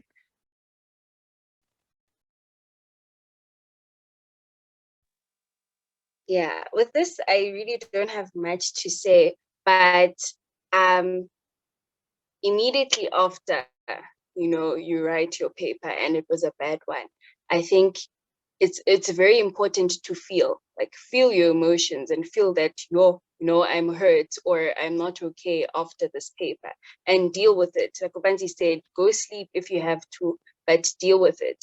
And then wake up the next day and just think, okay, it's not over. Let's continue. Because I'm very optimistic. I will fight until the very last paper. So if it's test 1, test 2, and it went badly, I will fight until November. Even if my marks are still shaky in November, I will fight. So basically, just feel it's important to acknowledge that it was a bad paper, but then what must I do? What can I do to sort it out?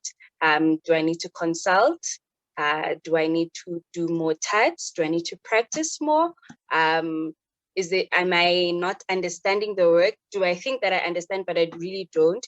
So I think also consulting helps in that. You might think you understand the work, but you really don't. So, from the lecturer's perspective or the tutor or the AT's perspective. It just helps you to evaluate, do I really understand or don't I? So yeah.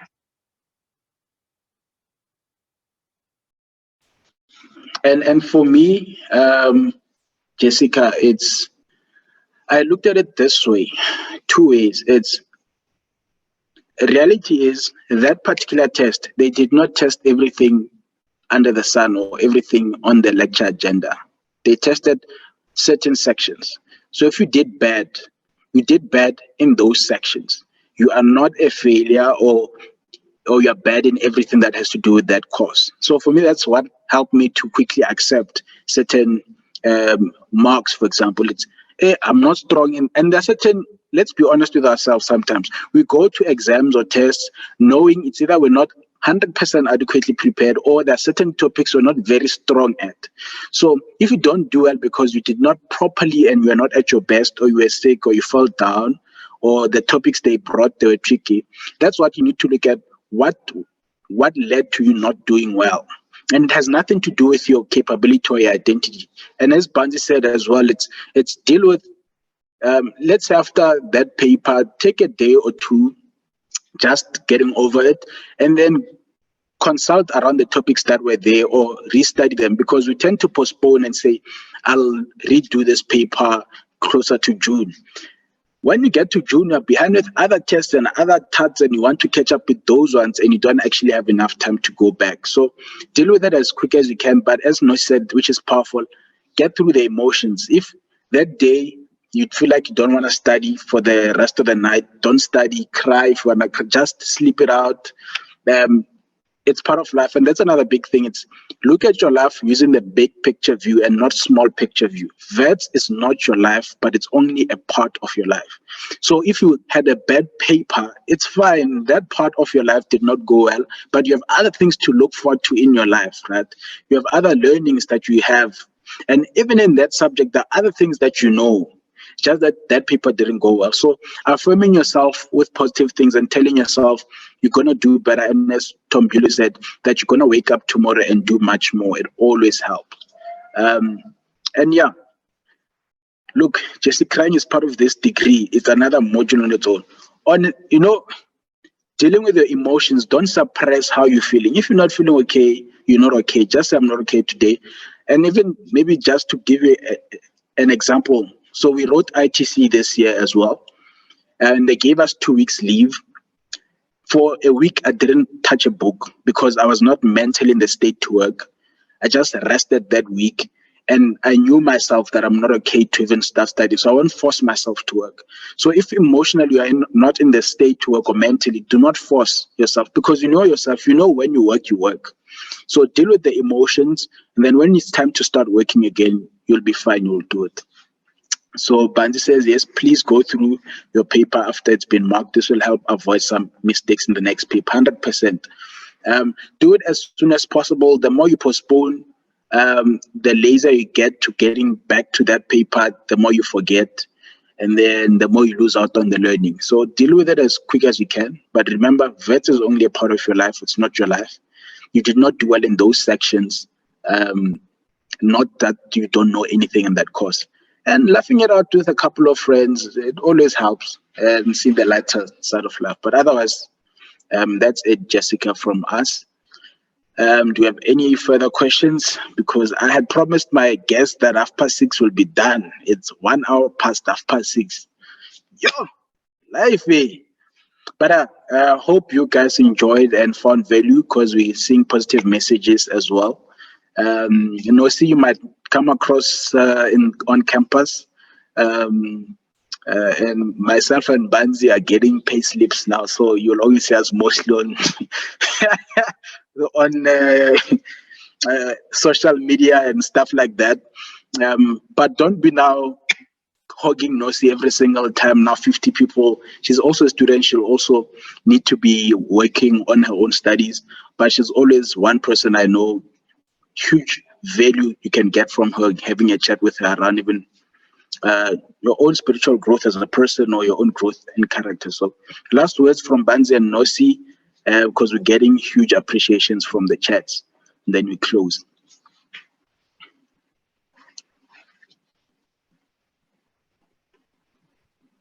All right. Nosi, you can go. I see you've just unmuted yourself. All I just wanted to say was that guys, just remember that I think it's been said actually that VITS is not your destination, it's a journey. So whatever happens, don't let it get to you. Failure is a thing, but we move. Just pick yourself up and move, and all the best for 2021. I know we can do it, literally. All right. Thanks, Nosi. Thanks guys for joining us. And I think the nice thing about this is at the beginning of the year. So, right, my philosophy has always been, please take action. It's still early, right? So please take action as soon as you can. You know your results, maybe from test one, you're going to write the next test, right? So please just take action in terms of, okay, this is where I am. Do I need to change my strategy? Reassess, what do I need to do differently? If you start doing that before June, then you stand a good chance, of changing things around. So don't let it, go on too far and keep doing the same thing and saying maybe it was that. Just please take action while it's early. I know it's very frustrating later in the year. And the other thing, like I said in the beginning, please make use of like your resources, which are your academic trainees. Please bother them with emails. It is nice. I think everyone who's an AT is there because they want to interact with students and they want to assist. So it's very nice. Just pop an email to say, I'm struggling with this. How do I deal with this? Any study tips that you have for me? I know I received those emails last year. It was great to respond and also to get the responses at the end of the year to say, hey, this helped me. So stuff like that. So don't think that you are, over bothering them or whatever. They're there to assist you. So please make use of them. And those are my final words. No, thank you very much, Nosi and Banzi. And yeah, guys, don't be too hard on yourself. I think what I started with as well, it's forgive yourself. You won't always be at your best, which is fine. Those days are fine. But key is, what are you consistently on a daily or on average doing? Are you progressing, or are you intentionally working backwards? And just intentionally work forward. I'm one of the people who can contact me anytime if you need help. Let's chat about it. Sometimes you just need a different perspective about how to approach a certain topic, then you find. I see Donald also is part of the chats. I saw a Karabo. So these different type of personalities always constantly chat with me. And through speaking with someone, I think speak out, you'll see a different perspective and you'll do well. Remember that you are capable. VET is not your life. It's only a part of your life. Don't make it all about VET. If course is not going well, other things may be going well. Celebrate those ones, and we'll be fine. Thank you very much, Kendi. I think that's it from us, and the floor is yours now to conclude. Okay.